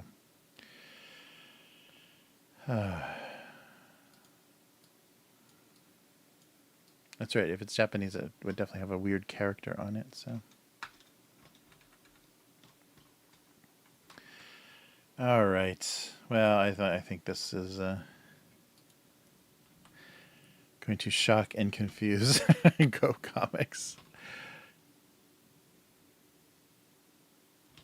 Yeah, the storms are starting. It's funny too because in the mountains, though, we'll get a real big storm over here, and it'll just never make it over to the city. So nobody knows what's going on. I guess putting the Japanese on them at least make it exotic looking.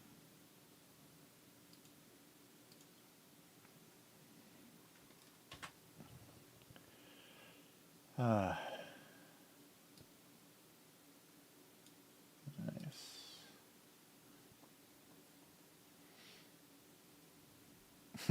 Yes, that's right. Yeah, Morinaga has a lot of I like their chocolate and their snacks and stuff.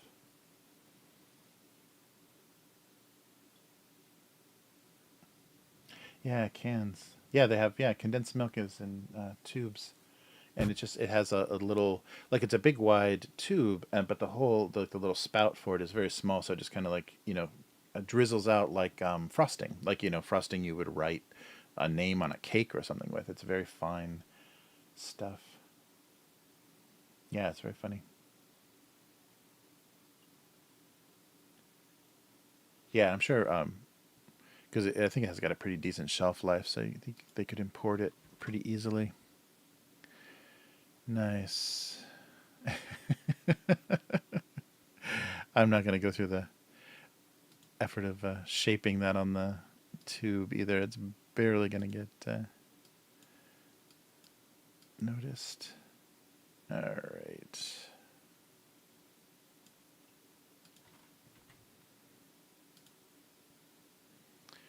And how about some bluish chips?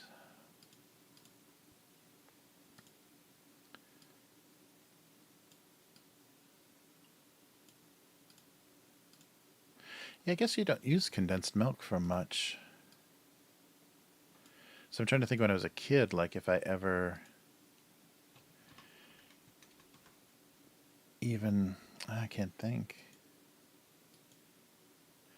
It just looks like baby formula in the US. Like it's like, it looks like old 1950s baby formula. I guess it's like, baking recipes and stuff where you use condensed milk. But yeah, here it's mostly strawberries and Vietnamese coffee. That's it. That's the only thing. I'll do it lighter. Only things, but we always have a tube of it somewhere.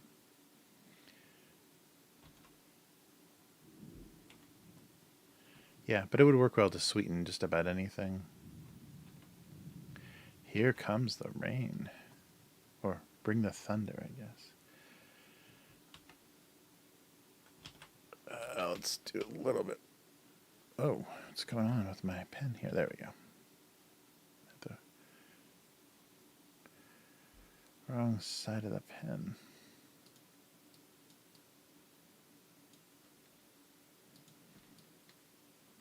Oh, I was watching on, I think it's on HBO, on Max.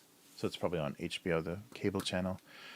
That How to How to with John or something. Some guy that does this series. Oh yeah, here comes some big sound.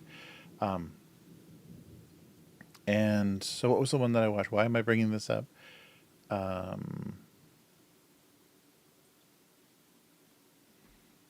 oh, that's right. It was talking about the Mandela effect thing and how there's like groups. I mean, they're not like well established, but there's like people that write books and meet to discuss the issue. And the funny thing about the Mandela effect, the people that are obsessed with it, is they aren't exploring it, or they aren't thinking of, it's just a quirk of memory, how the brain works, or something. It's just proof of the multiverse. Because their memories cannot possibly be wrong. There's nothing wrong with how they remember things. They're always remembering things correctly. So if things aren't that way, then that means that they saw into another reality or whatever. And I thought that was so funny that it doesn't occur to anybody that it's just this like odd thing. And it's just, probably has a lot to do with the fact that we're just like completely beset by so much, visual information and so many like, wrong things. And you can write a, the bootleg logo of some weird product from your childhood. Um, you can overwrite the correct version that you could have swore was never that way. But it was a funny series. He talks about a bunch of different stuff. Like each episode is a specific topic. One was like scaffolding and talks about. I think he's based in New York, so he finds scaffolding that's been up for like 20 years. Like it's a whole racket, just like everything in New York. It's a whole racket that nobody really knows like how deep it goes. Um, how scammy the scaffolding racket has been all these years. There we go. Something with this chip. Oops.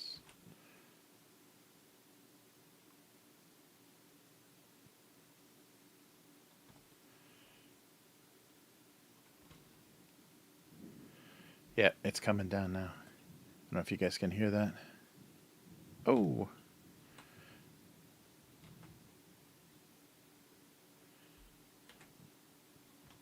It hasn't happened yet, but I imagine it can get bad enough that we can't drive up and down. A heavy downpour, because if it gets to be enough of a waterfall, I've just got a tiny car that'll just float away. if there's too much water. It's funny too. They did all of this ridiculous construction trying to improve the drainage on these big stone stairs, and in big rains it looks exactly the same as it always has. It's just like a big waterfall. It's just like stairs, but now there's a handrail, of course. So there we go.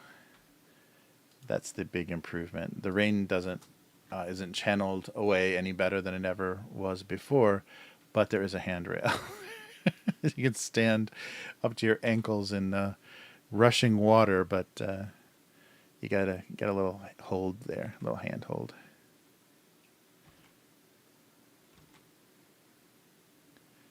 There we go.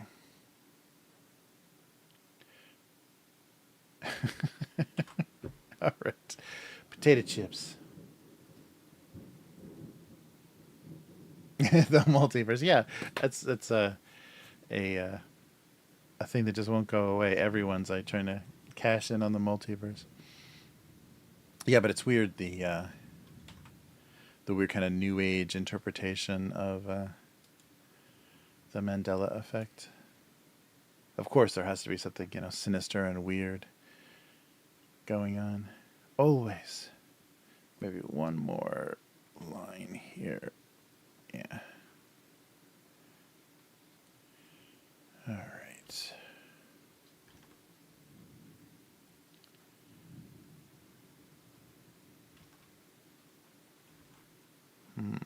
Yeah, I don't need to. Oh, maybe. Look at a little bit of a line in that bag. There we go. Yeah. Osaka's got a pretty good sized port, and that's what a lot of from both China and Korea. You can actually take a boat, take a like almost a ferry. Like not, it's bigger. Of course it's more like a cruise ship, but it's just a day trip to come over to Japan. So that's why we get a lot of Chinese tourists here, because you can cheaply, without having to do an airport, you can get on a boat and come visit the port of Osaka. Yeah, that area is kind of not. It's nothing like Tokyo Bay, but yeah, it's pretty cruddy. They tried to build some like weird convention centers and stuff down there, like back in the boom times in the 80s, and they're all kind of, they all look very 80s now, and they're all in kind of ill repair, so things are very weird. Oh, I should put eyes on the milk. And I'm not putting Japanese eyes on the milk. All right. There we go. Yeah, then with eyes on it, it doesn't look like such a sex toy or anything. There we go. Yeah, it's so funny. I'm definitely forgetting so many things. I haven't been in an American grocery store in so long.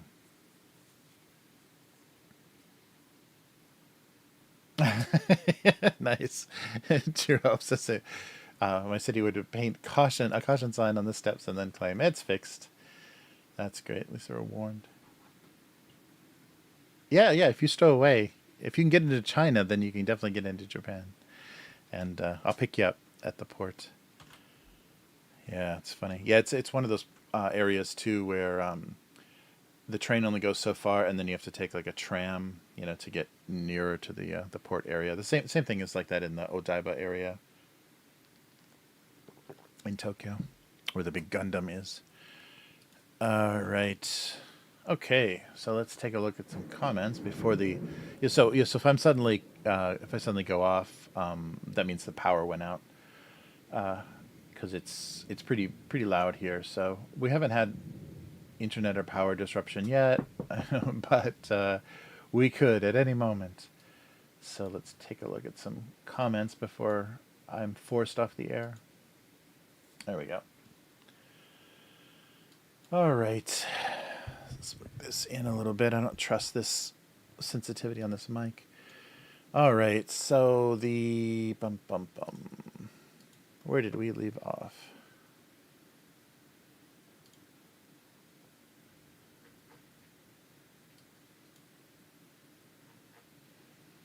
So May.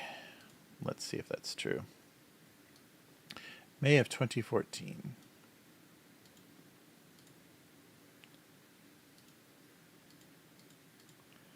So we'll do May, June, July, if that's the case. Yeah, what was it last time? Oh, yeah, bagels, right? Yeah. There we go. So May 1st, 2014. She was unable to enjoy her morning with all the incessant bagel toasting. She'll just have to wait until they're not looking and then use butter. Toasted bagels. Oh, taking a lot out of her. Good one. That's very funny. Incessant bagel toasting. Cream cheese was in high demand. So May 6th. Oh, potato jokes. 2014. The process of becoming crinkle cut was as mysterious as it was terrifying. It's not even a very good. It looks like a lightning bolt. I didn't draw crinkle cut fries very well. And tantalizing. The crinkle cut fry. Oh, here we go. When life gives you lemons and onions, don't even think about making lemon onionade. Oh, that's the worst. No, you need a bunch of parsley and you can roast a fish. Yes, that's how you deal with life. Nice.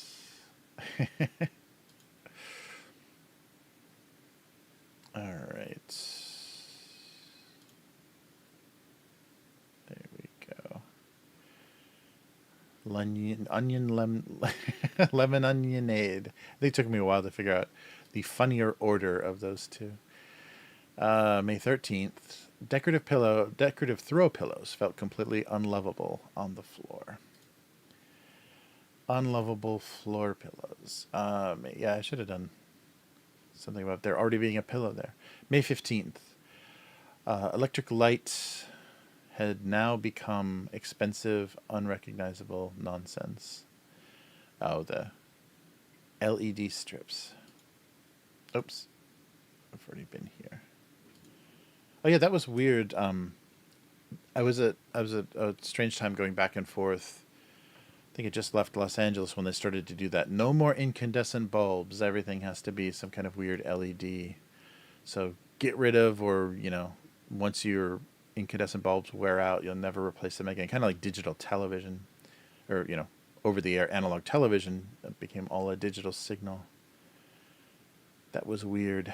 Okay, so May 20th. Their poor sense of direction prevented them from achieving the optimal home theater experience. But the rest of the town heard everything. I was already here as well. Ba-boom. Oh, look at this. Crazy optical illusion. May 22nd. It was as if the glass... it was as if the glass dented the existence of... Denied. Denied. Yeah, it's a little small. Sorry. It was as if the glass denied the existence of clean. Haha. The state of clean. All right. Okay, May 27th. He had finally forgotten the one step it took him to become some sort of camera. Oh, yeah, this is terrible. Yeah, what is it, Kodak one step or whatever?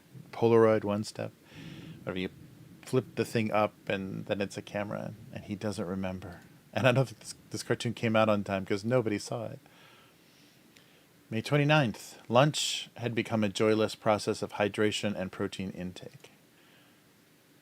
It's joyless right up to the time when that moonshine was dripped into the bottle. Right. Joyless is correct. Give me a moon pie and RC Cola. I'm happy. Nice. All right. So here's June 3rd. Some personal possessions just couldn't play nice. Oops. Yeah, I've seen a lot of these random. June 5th. Out of the package, leftover tofu was quite an ordeal.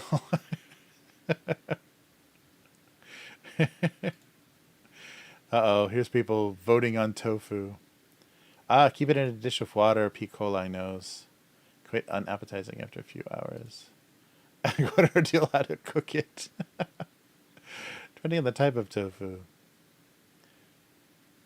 Oh, here's somebody going through all of their yaki tofu and everything. Nice. Yokohama Mama is telling everybody how to eat their tofu. Oh, Pop-Tart joke. Breakfast is the most breakfast is the most unfortunate meal of the day. Oh, I'm not getting this for some reason. Please explain. Looks most unappetizing. That's what you get with nibblers. Haven't had a Pop-Tart since I went on a diet in November. Thank you for telling us. Oh my gosh, but not a healthy breakfast at all. 200 calories for one. Lots of sugar, very little nutrition. All right, June 12th. The secret ingredient to cold medicine was time travel. All right. Set better with the older versions. Yeah, I'm sure they put stronger stuff, but then you made meth with it, so they had to get rid of it. Oh, a spoonful of brandy, butter, and sugar. Nice. Keep it in the fridge. Should be cold enough. Any day in a particular in 1984? Are you talking about the book?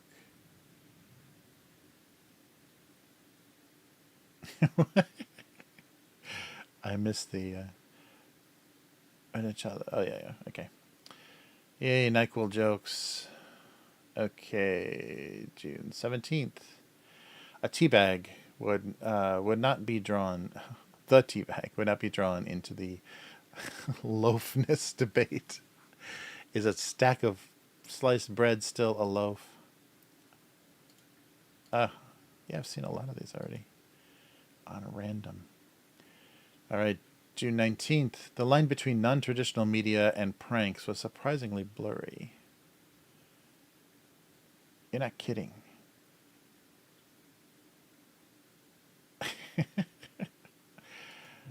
Art criticism. All right, June 24th. The day had finally come when they were asked to recycle one of their own.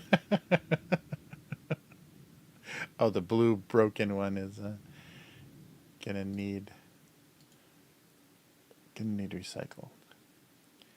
All right, so June, and we'll finish up with July. Unlike glasses, bowls were either completely empty or full, which protected them from both hope and despair. Empty glasses, very jealous. The kid would just leave them after you cereal. Yeah, what about the kids that leave the milk? Okay, we're not talking about them. All right, July 1st. There we go. Some fast food. Nobody wanted to hold the pickles. Hold the pickles. Nice. Poor pickles. They're lonely and just went away. Hold those pickles. July 3rd. He was unconvincingly cheese-like. All right. American cheese. Ain't that the truth? I've been here. July 18th, 2014. Deeply discounted translated to disturbingly obsolete in the language of consumer electronics. Our driver was off to the side crying. July 10th. He was desperately clinging to the thought. Oh, to the thought actually. Oh no. This is a typo, I think.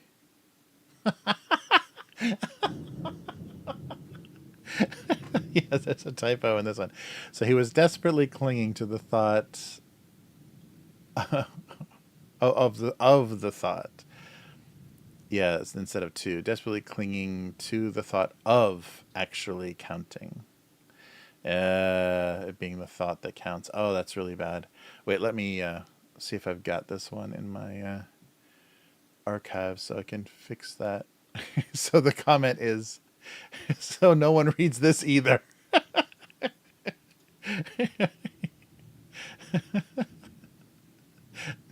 There's a word left out. Yeah, there's definitely a word left out there, Lex. People are so lovely. All right, so 20, where are we, 14? What, it just skips 14? What the heck? 2020. Oh, that's weird. Yeah, My archive skips 2014, as if it never existed. That's weird. Yeah, I don't have a... Oh, there it is. Oh, that's right. Maybe I've updated something else. So July. Sorry, guys. Just getting this rescued.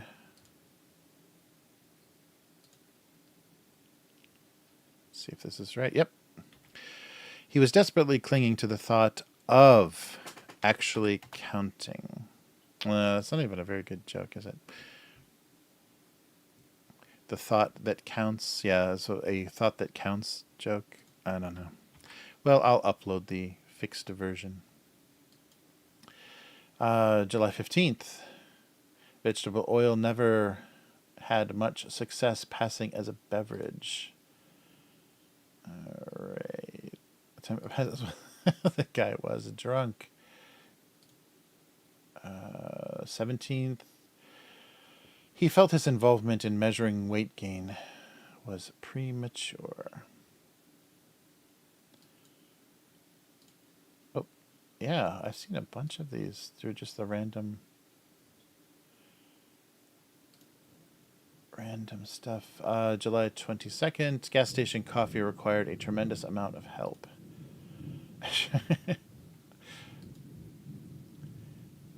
Also tastes nasty. One needs to add coffee flavor to the coffee. Ain't that the truth?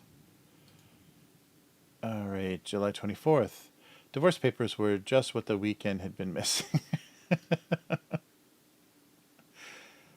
Nice. What is it? Telephone books. That's what, saran wrap and beer cans. One of my best weekends. Oh, yes, I remember getting those a couple of times. July 29th. After noticing the color of the water, he was immediately thankful that buckets could not smell. All right, and... Oh, 31st. They abandoned global warming for the more accurate theory of global combustion. High alcoholic drinks. And we'll do the first one in August. He could not get excited about a reproductive process that involved either wind or bees. All right, there we go. Yeah, these are all very digital. All right. Okay, so we'll leave it there. Let me put this in the notes so I know where to pick up. So nobody reads this either, huh? Right. Thanks for the words of encouragement. Right, back to the drawing. Okay, yeah, so here's the one. I found it in the archives. Yeah, I guess, all the digital stuff I'm definitely going to have, or I hope I have archived, because if I don't, then it doesn't exist anywhere else. Yeah, I think it was a thought that counts joke to the thought of actually counting. To the thought of the thought, oh, maybe I should, yeah, that one might be funnier. To the thought of the thought actually counting.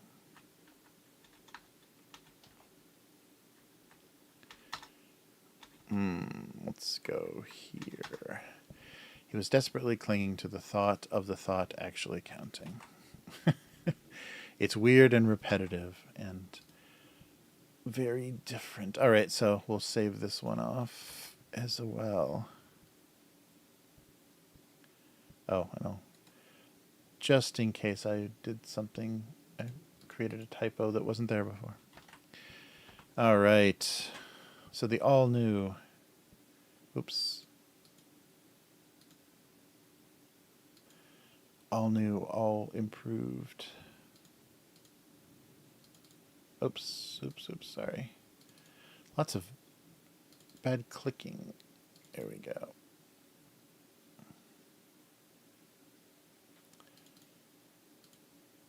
So hopefully, I think the server works out okay to overwrite old stuff, and it'll just take it up and put it back in there. We'll see.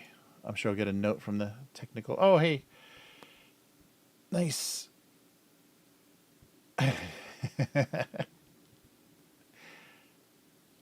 Oh no, catching an injured bird.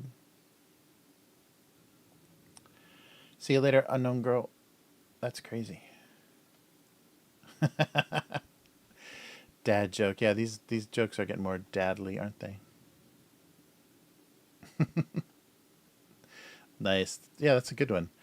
I like the throw rug was thrown one last time. I remember Nyquil in the 90s. Or Nyquil as a kid in the 70s. And probably should have been illegal. Yeah, it was brutal. Yeah, that's true. Too bad they figured out how to cook meth with it or whatever they were extracting from everything. Nice. All right, so let me. Okay. So, an exotic milk joke. So they would try something.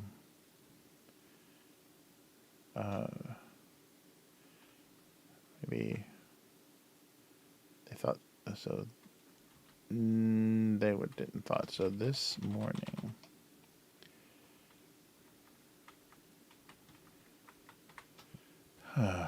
they wanted to try.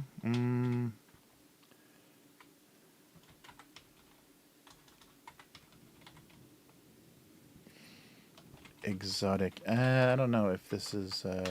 That's probably not a.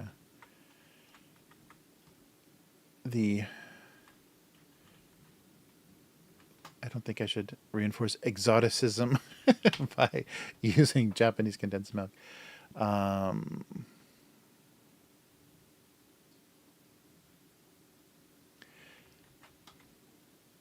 We'll just do something. They decided to get a little crazy with the.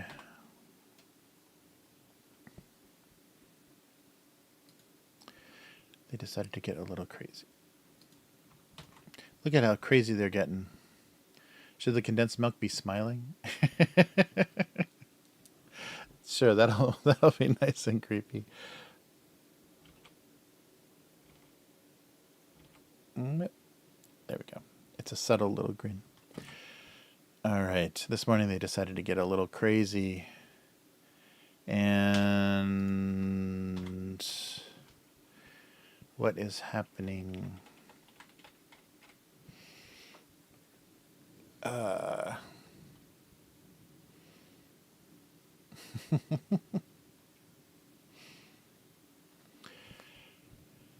Oh, maybe it should be something about convincing the American cup.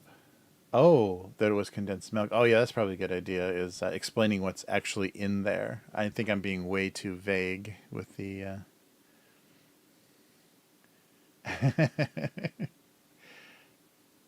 Nice.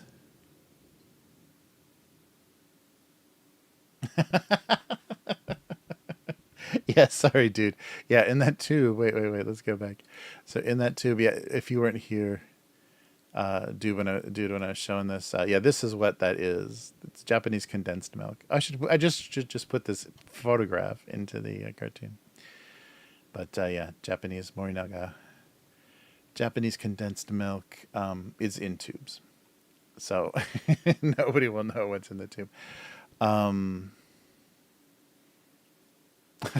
I don't know if that's good or not. It's too vague and mysterious. All right. He's built an eraser. All right. So a chip.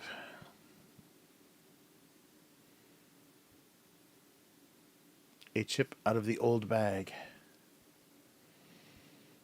Oh yeah, it wasn't his chip. Yeah, that's good.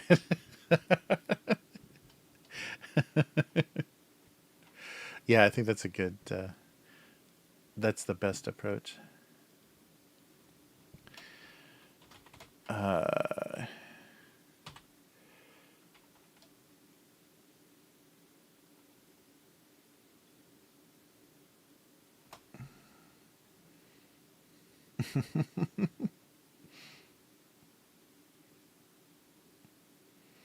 Or just, yeah, the unopened bag.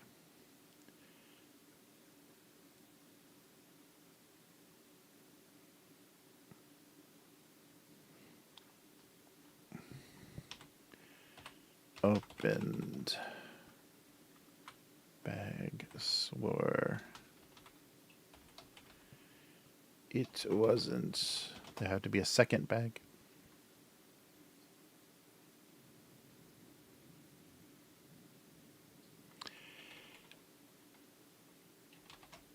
Uh, it wasn't his chip. Oh. Mm-hmm. Unopened bag. I can't even imagine what it looks like out there.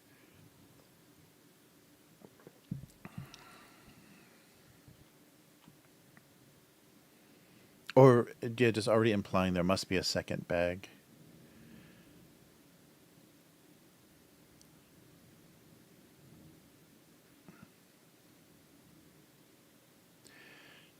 He swore there must be another bag somewhere. This wasn't his chip.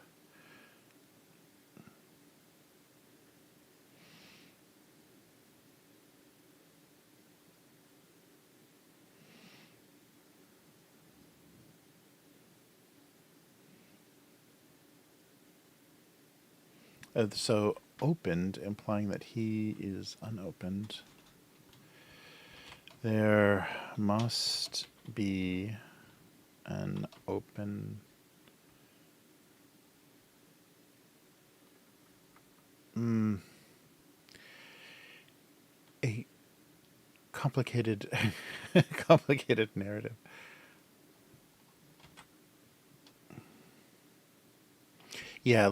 Let's just have it's a denying. Oh yeah, there was that crazy story. I forget what country it was. Um, what was it? In the Middle East, or it was either Africa or the Middle East. Um, there was a country that there was a funny story where a wealthier guy denied some wealthy guy denied parentage of some kid and was forced to take. I'm gonna get this story all screwed up, so it's not gonna be very worthwhile telling it. But there was some very big case in the news where there was a paternity test involved, and it turned out not to be his kid, and so it brought up, because it was in the news, it brought up with a lot of guys, hey, wait a minute, maybe I should have my kid checked. And it turned out that there were many kids that weren't actually the where the father living in the household wasn't the father of the kids. And then some like health department health ministry person was just like, let's just stop doing this. We're having a shortage of these tests. And I think they kind of tried to discourage people from doing this, and saying that we're running out of tests, you don't need to do this anyhow, it's not important, because they were finding a disturbing amount of non biological parents raising kids. I forget where that was, but and I probably screwed up the story completely, but it was funny. I'm sure, like in any country, in any culture, that is like surprisingly common, and probably most guys that are in that situation anyhow are just like, well, I've thought of it as my kid for 10 years now, so why stop now? Why change things? All right, but you definitely have to question there's some trust issues that I think that are uh now going on with that partner. Check the spelling. Yeah, very sad. But that's the women be tricksy. You never can tell what a woman would go to kind of protect your situation, get things safe, or, you know, been trying to have kids with someone for so long and just being like, okay, let's see we can figure out whose fault it is pretty quickly if I have sex with somebody else and I do get pregnant. Yeah, but it's a funny thing. And it's so weird, like, you know, virginity, like the value of virginity, or, you know, monogamy and marriage, like all of that stuff is based on like wanting to control that, like needing to know beyond a shadow of a doubt that that is my biological child. And still, with all the technology and laws and everything, still, it doesn't matter. It's still, humans are just going to propagate whether you're involved or not. Anyhow. All right, so the unopened bag swore it wasn't his chip. Well, then whose chip was it? This is a very complicated thought.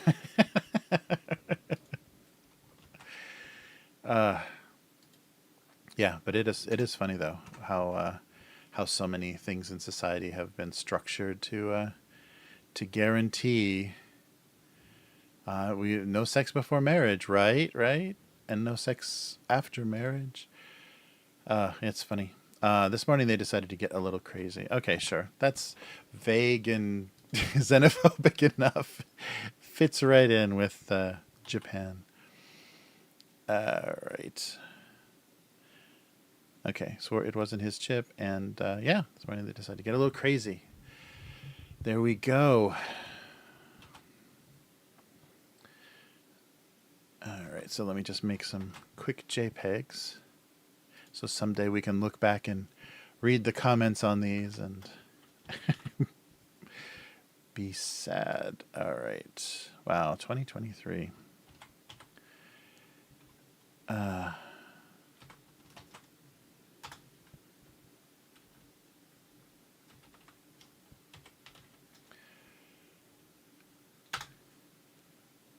right. Sorry, where's revert? There it is. Okay. So let's switch on over to the, oh yes, so the Black Latte. So here we go to the convenience store.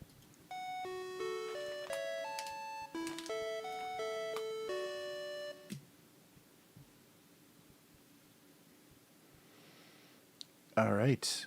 It looks like, yeah, microphone's working. So, yeah, I guess the sound level is okay with the mic, even though it died. I've got it kind of boosted a bit. And I was getting like I don't know if it was the headphone, maybe the headphone jack had gotten screwed up. And I was just hearing a crackling. But no, that's right. No, when I recorded, you heard it on the channel anyhow. No, it was definitely that preamp. Okay, so here's a tiny little bag that stood out because it was so strange and monochromatic.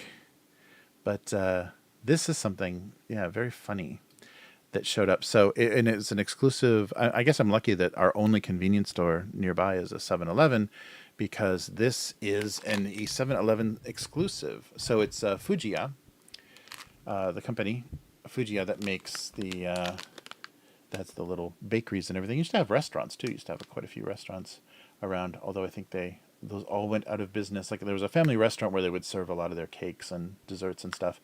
But this is the funniest. So I my wife saw the name of this. She's like, I have no idea what that means or what they're even talking about.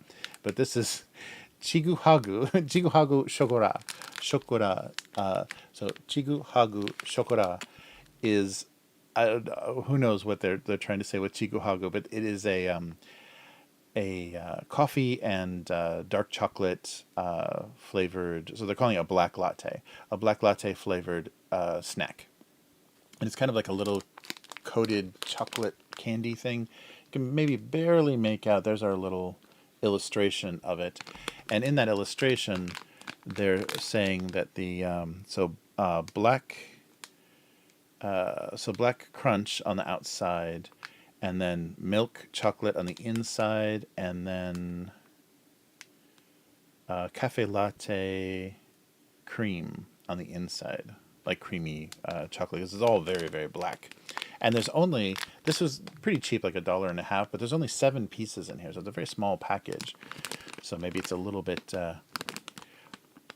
A little bit premium, yeah. So that was funny. Nobody had any idea what that means, but from the illustration, it looks like it may have been a drink that they served at Fujiya. Went back when they had a restaurant, with a counter and everything. So there's a little black latte image on the front. So maybe it was a chocolate, like a bitter chocolate, and coffee flavor. Oh yeah, they're just little squares. So they've got like a little crumble. You can see there's like, they're really black. Yeah, you can see there's a little crumbly. So it's like Oreo cookie crumbs, kind of is what it looks like, but pretty fine on the outside. So let's see what black latte, Chiguhagu black latte, chocolate black latte is.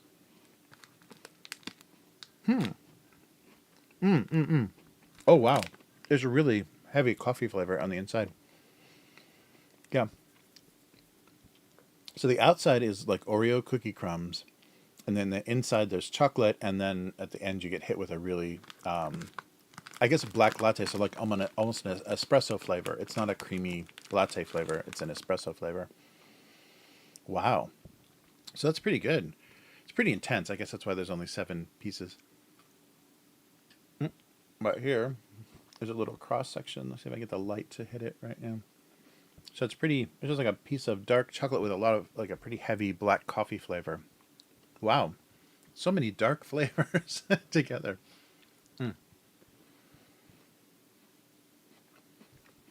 But a nice texture, the cookie crumbs on the outside give it a nice texture. Yeah, it finishes like, when you chew espresso beans, like, chocolate covered espresso beans or something. It kind of, the last flavor is kind of like that. One more. But you wouldn't want to have this with coffee because it's such a strong coffee flavor.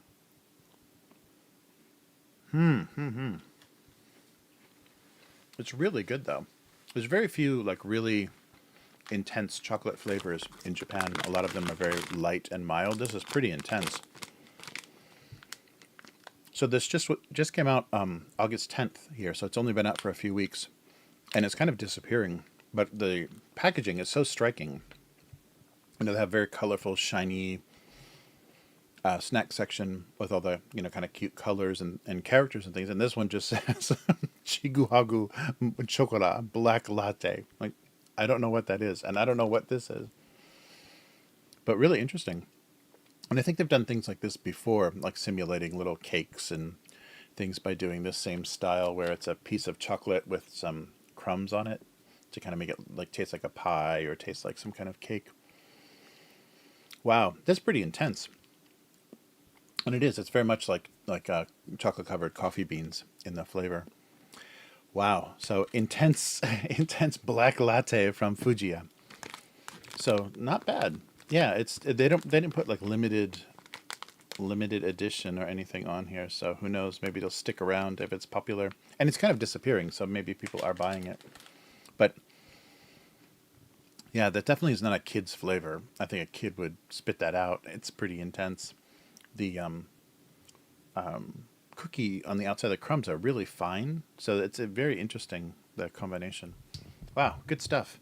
Well, a winner this week, but I have no idea how long it's going to be around.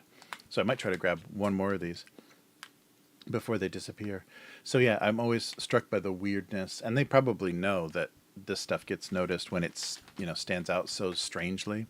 It has kind of a strange, retro design, almost like a horror movie. Actually, like this does look like a horror manga, or the way that they would illustrate like a horror movie poster. This weird blocky letters, kind of like drifting around the side. So it is kind of a spooky. And I guess that makes sense. It's the summer ghost story season. So Fujiya Chiguhaku Shogora Black Cafe Latte. Wow. I'm going to remember that flavor for a while. Yeah, I like that. And I like chocolate covered coffee beans and stuff. So just about perfect. Yeah, but it's weird. It's like, I guess that would be a dessert. I don't know. Because you wouldn't want to have that with coffee. It would taste very strange with coffee. So I'm not sure like how that would fit into your life. But pretty good flavor. Pretty intense. Yeah, I couldn't find much other information aside from the fact that it's exclusive to 7-Eleven. Yeah, that's too bad. They lost. And maybe in Tokyo or somewhere there still exists a Fujiya restaurant, but it was interesting because they would hire almost exclusively students, so mostly Chinese. So there were a lot of it was a lot of funny Japanese from the waitresses and the staff in there. And yeah, I think the bakeries are still open, and the brand is still very active. They make a lot of different snacks and things. They have the milky candy with the pickle-chan character. But yeah, that is pretty intense from Fujiya. Yeah, that's the people make the mistake. Sometimes they have really cute shortcakes, so they're two layer cakes with some strawberries and cream in the middle, and then a big pile of strawberry and whipped cream on the top. But the cake itself is very oversweetened, so it's a very kids flavor. And if you buy that cake and expect an adult or like especially like your grandmother to enjoy it, it's way too intense for a an adult to enjoy. But yeah, so I wonder. They're one of those like staple kind of brands, most very recognizable brands in Japan. I hope they're not going to go out of business anytime soon. But wow, that was really good.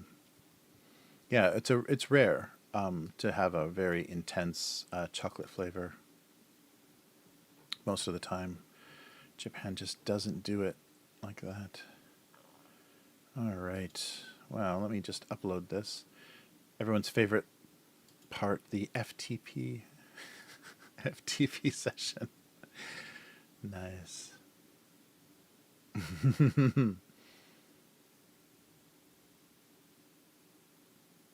Yeah, it's good.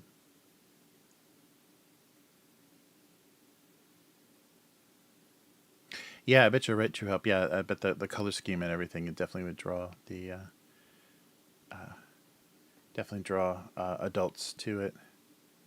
Yeah, it does stand out like somebody just put a horror comic book, in the stands with the kids comics. All right, sorry, I'm trying to find the right directory here. Nice. Yeah, that's pretty good.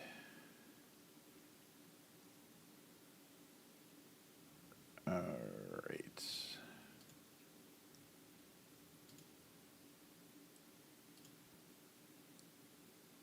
Okay, just one moment. Wow, so this is 24th, 29th, and then 2014's July 10th. Let's see what happens. So I'll double check. I'll actually keep that open, that typo open, and see how long it is before that gets re-uploaded.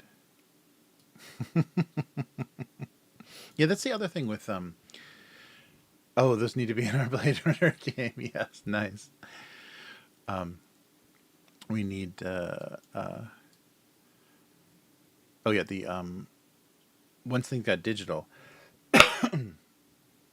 the process like became less like consequential or something. It's so weird. Like you take it less seriously when it's all uh, only digital. Like when I was like writing or like drawing things on paper and like writing jokes in a notebook. Yeah, it was yeah, much more deliberate, much more serious. And then once everything went all digital, even like taking because that's what I did is I stopped writing jokes down, and if I thought of something, I'd just type it into my phone. It's weird though. There's something weird about digital. Oh yeah, speaking of digital art, there was a video that was recommended in my YouTube, and it was some idiot. He had like an Eastern European accent. It was some idiot that was like, "I want to tell you about my business experiment," and he generated a bunch of images from Midjourney, the AI art program, and then sold it as like printed canvases on Etsy or something. And of course, it was just all connected with some drop ship service and all crap. So he was just telling you like how to do this kind of scammy art website where you just go and scrape a bunch of art from the internet and and whatever Midjourney is doing, and then just puking it out, and how much money he made, and I didn't get very far into it because I got so disgusted, but the harsh reality of what this is, and of course probably his harsh reality is it's so easy that it's going to be flooded, and you'll never be able to get anybody to see this stuff, because once people catch on to there's any money to be made, they're just going to be like cranking out garbage, and throwing it up on websites, using this exact same method, just like connecting some drop shipping, screen printing canvas service with an Etsy account. And yeah, it's just disgusting. But the thing that was really depressing too is that the first level of subscription for Midjourney gives you a commercial license to use the images. It's like, how can, so they are literally selling, they're actually saying, yeah, you can put this in things and sell it to people as if it was art, generated by human effort, when it's not. It's just garbage stolen from, algorithmically stolen from Google Images. But that was really depressing. This guy explaining his whole, crappy process for scamming people. But yeah, Etsy's going to be completely flooded with that, so enough. And if that video was recommended to me, then obviously it's getting a lot of views. So it's just ridiculous. And there's going to be, and we thought it was bad before with like, discoverability of, small writers or artists and illustrators and stuff online. It's going to be 10 times worse when things are just flooded with all this, churned out, garbage, because it's just like, it reminds me of that scene in Brazil where for revenge, so the main character's apartment gets taken over by the social services or central services guys, and the revenge is the Robert De Niro character connects their like air and their the sewer pipe to their suits. They're in like these kind of like sealed suits because the air conditioning was so out of control in the apartment. And yeah, so it's just like that's all the internet is doing. It's just taking your in pipe and your shit pipe and just connecting them, and it's like, here, just suck on that. We'll just have the internet like, generate itself, and yeah, you can enjoy the byproducts. So True Help says, yeah, I agree, dude. That's depressing. True Help says, so fun fact, precedent law in America, at least for now, suggests you can't copyright anything AI generated. Someone tried to sue someone already for image art, and they cited the time a monkey took a picture of itself with someone's camera, and the court then had had held the notion that you can only copyright something created by humans. Nice. So you couldn't own the monkey picture. Nice. Well, yeah, that's encouraging. I hope that ends up being the case, because I heard, yeah, the Copyright Office and stuff initially said, yeah, we're not gonna issue a copyright for AI generated art. Yeah, I think anything, once you remove human effort, then it has no value, and it's fine. It can exist and it can be useful to some extent. Like it sounds like a lot of people that have to comp stuff really fast. So movie and TV production, video game production, stuff where the idea people and the executives and the designer people that aren't the art people that are just conceptualizing. So to conceptualize stuff, they're using those tools pretty heavily, not for the writing of stuff, but to give a visual element. And it's not something they would ever pay for. So it's not like some artist lost a lot of work, because it's stuff they have to churn out really fast. So it sounds like just to give a visual aid to people, when they're describing, concepts for games or whatever. So eventually, real artists are going to take that and run with it. It's not going to be all AI generated, but yeah, it works as a tool, and it's going to be inescapable, because even if you hate AI art and totally reject it, if you're using any digital software, it's going to have, something built into it that's AIing you. It's going to be using an algorithm to smooth your brush stroke, or I wonder if I can get one to fix my jokes. But yeah, it's going to be inevitable. It's just part of digital production is going to be some sort of like weird decision making on the part of the software.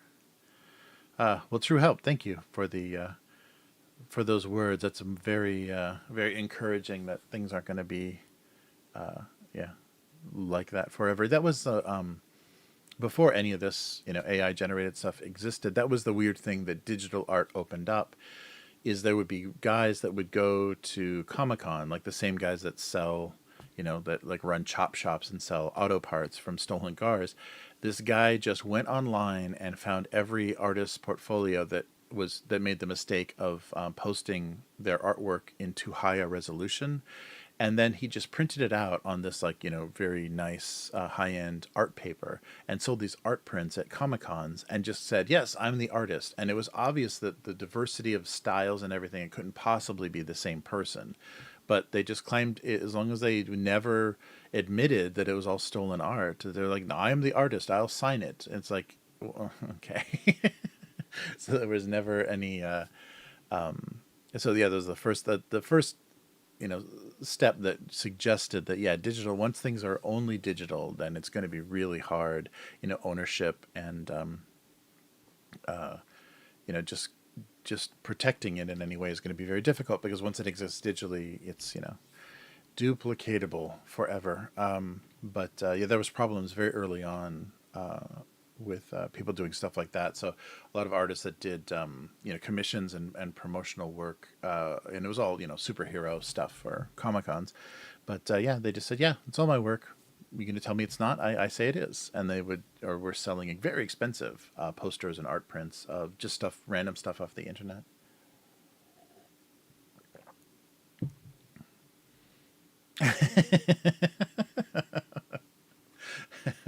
Right. I need the AI to refer to the internet and find out what's wrong with my cartoons. Oh man.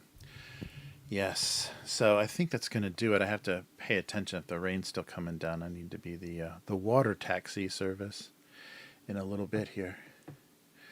Oh, True Help was saying, yeah, me and my buddy have been talking about using AI to flash out art fast at festivals and make shirts on the spot of anything people want. Yeah. Oh, nice. Yeah, with a DTF printer. Oh, yeah, interesting. Yeah. I mean, I think there's, because it's all about the data set. Like, I have no problem with that software. I think it's pretty amazing. Like, the technology is pretty amazing, how they got software to be able to create original drawings by, like, deprecating or whatever it's like breaking the art down to almost nothing. It's like taking a camera completely out of focus and then having the software figure out how to bring it back into focus. It was essentially like what they did.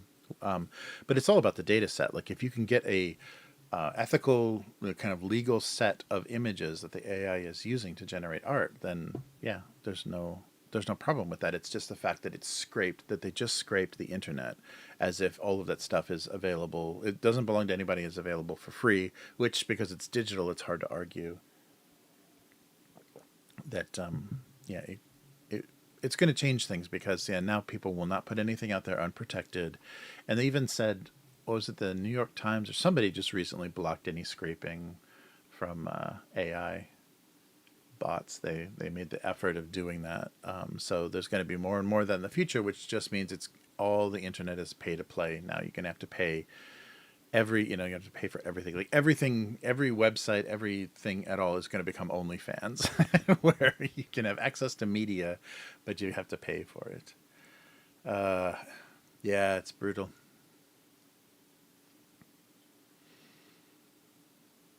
Yeah, yeah. So I think that could be incredibly useful, and like the way that Adobe is showing off, and they're still, like, they're saying it's completely ethical. Like, people have agreed, and everyone that's involved in their data set has agreed to be involved. But yeah, Adobe is showing off tools where they're just like, yeah, change hair color, change this, and the software can take elements of an image and manipulate them just through text prompts. So that would be a really fun way to create original, like, kind of customized images for people. That yeah, like things like that for like character art for RPGs and stuff, or for your avatars for things. I think that could be really interesting and useful. And then once they worked out the kind of legal issues of it, that would be fun for an artist who, like, maybe has is kind of late in years and beyond his time, and can't really draw the same way that he used to draw, can't really produce at the same level that he was producing before, to be able to make a data set of all of his previous work and then convincingly have it recreated to do original things, like to keep, you know, all of his experience and all of the skill that he developed in producing images, keep that alive in some weird way. It wouldn't quite be, you know, it wouldn't quite be an authentic experience, but it would be kind of a, you know, a weird kind of digital tribute to everything that someone's learned, because the day that he dies, it's all gone. You know, it's like everything that he taught his hand to do, and you know, of course, it degrades with age, but everything that his brain and hand were able to do during his career is just gone forever. So it'll be kind of a, you know, there'll be a weird way to, I guess, just like uploading your brain to the internet, be a weird way to keep that alive. Current Photoshop heal tool is essentially AI, but it's only referencing the file it's in. Oh yeah, that's right. I saw that. Yeah, that there's a lot of like replacing people in pictures and stuff. Yeah, there's a lot of AI going on with like interpolating the background. It's like, well, what would be behind this? Or that crazy thing. That's the other thing that they showed off is what's outside the border. So getting the software to of course, it's probably also referencing other things, but it's using the data of the photo and probably some additional data set to like extend the frame. And so they did that with I saw somebody do that with Akira or something, some images from the maybe the manga, some of the illustrations that were done for the Japanese I guess, yeah. I think it was there was just some illustrations, but had them extend the frame. So you could do that with like still images from movies and like, oh, so what's over here? What's the camera not seeing? And so it was funny just to see them, and they're just like, you know, adding, you know, floors to a building or whatever. It was doing very simple stuff, but it was, that idea is so funny. I don't think it's all that useful, but it was pretty funny to see. Like, and also maybe that would help to change. That's what you don't want, but to change the. You could make every movie, the aspect ratio of every movie, like fit Instagram or whatever. Like have it, take every film and turn it vertical, because you could fill that frame with AI generated imagery. Mm.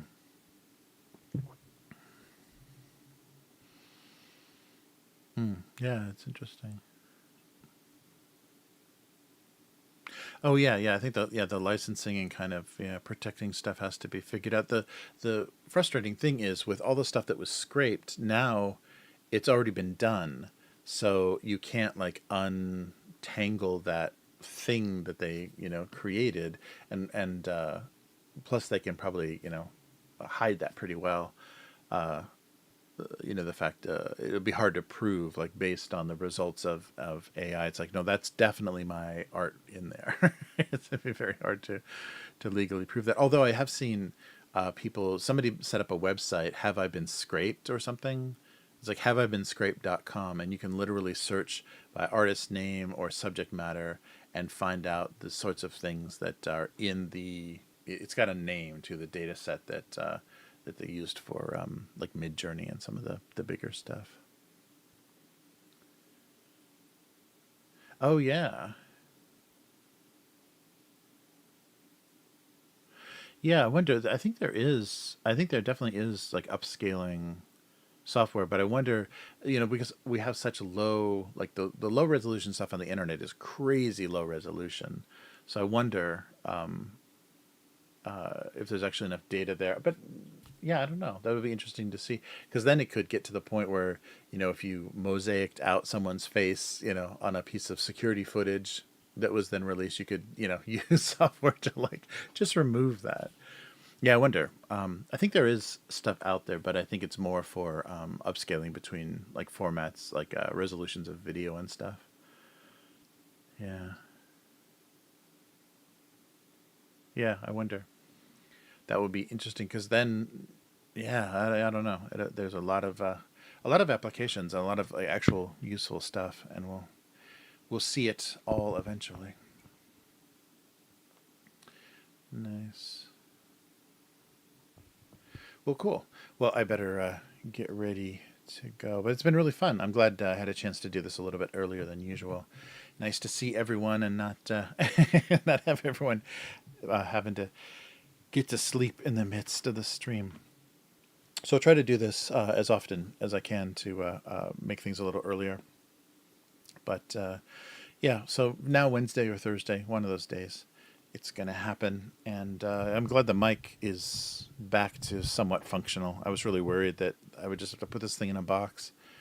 But all right. So everyone, good to see you and take care. So Dude and True Help and Matt and Unknown Girl was around for a little bit. So yeah, thanks. I hope the bird issue was was solved. So I hope everyone has a nice evening, nice morning, wherever you are and end up. And yeah, hopefully the storm won't last long here. So take care, everyone. And if you're the first time you're watching this from the archives, Abuse Cartoons on social media is how you can find this most of the time. Abusecartoons.com is the website. And if you want to read the archive, gocomics.com/domestic abuse. And that's it for this week. So we'll do this every week and draw a couple of cartoons and fix my typos in other ones. So we'll see you next time. So take care. Goodbye.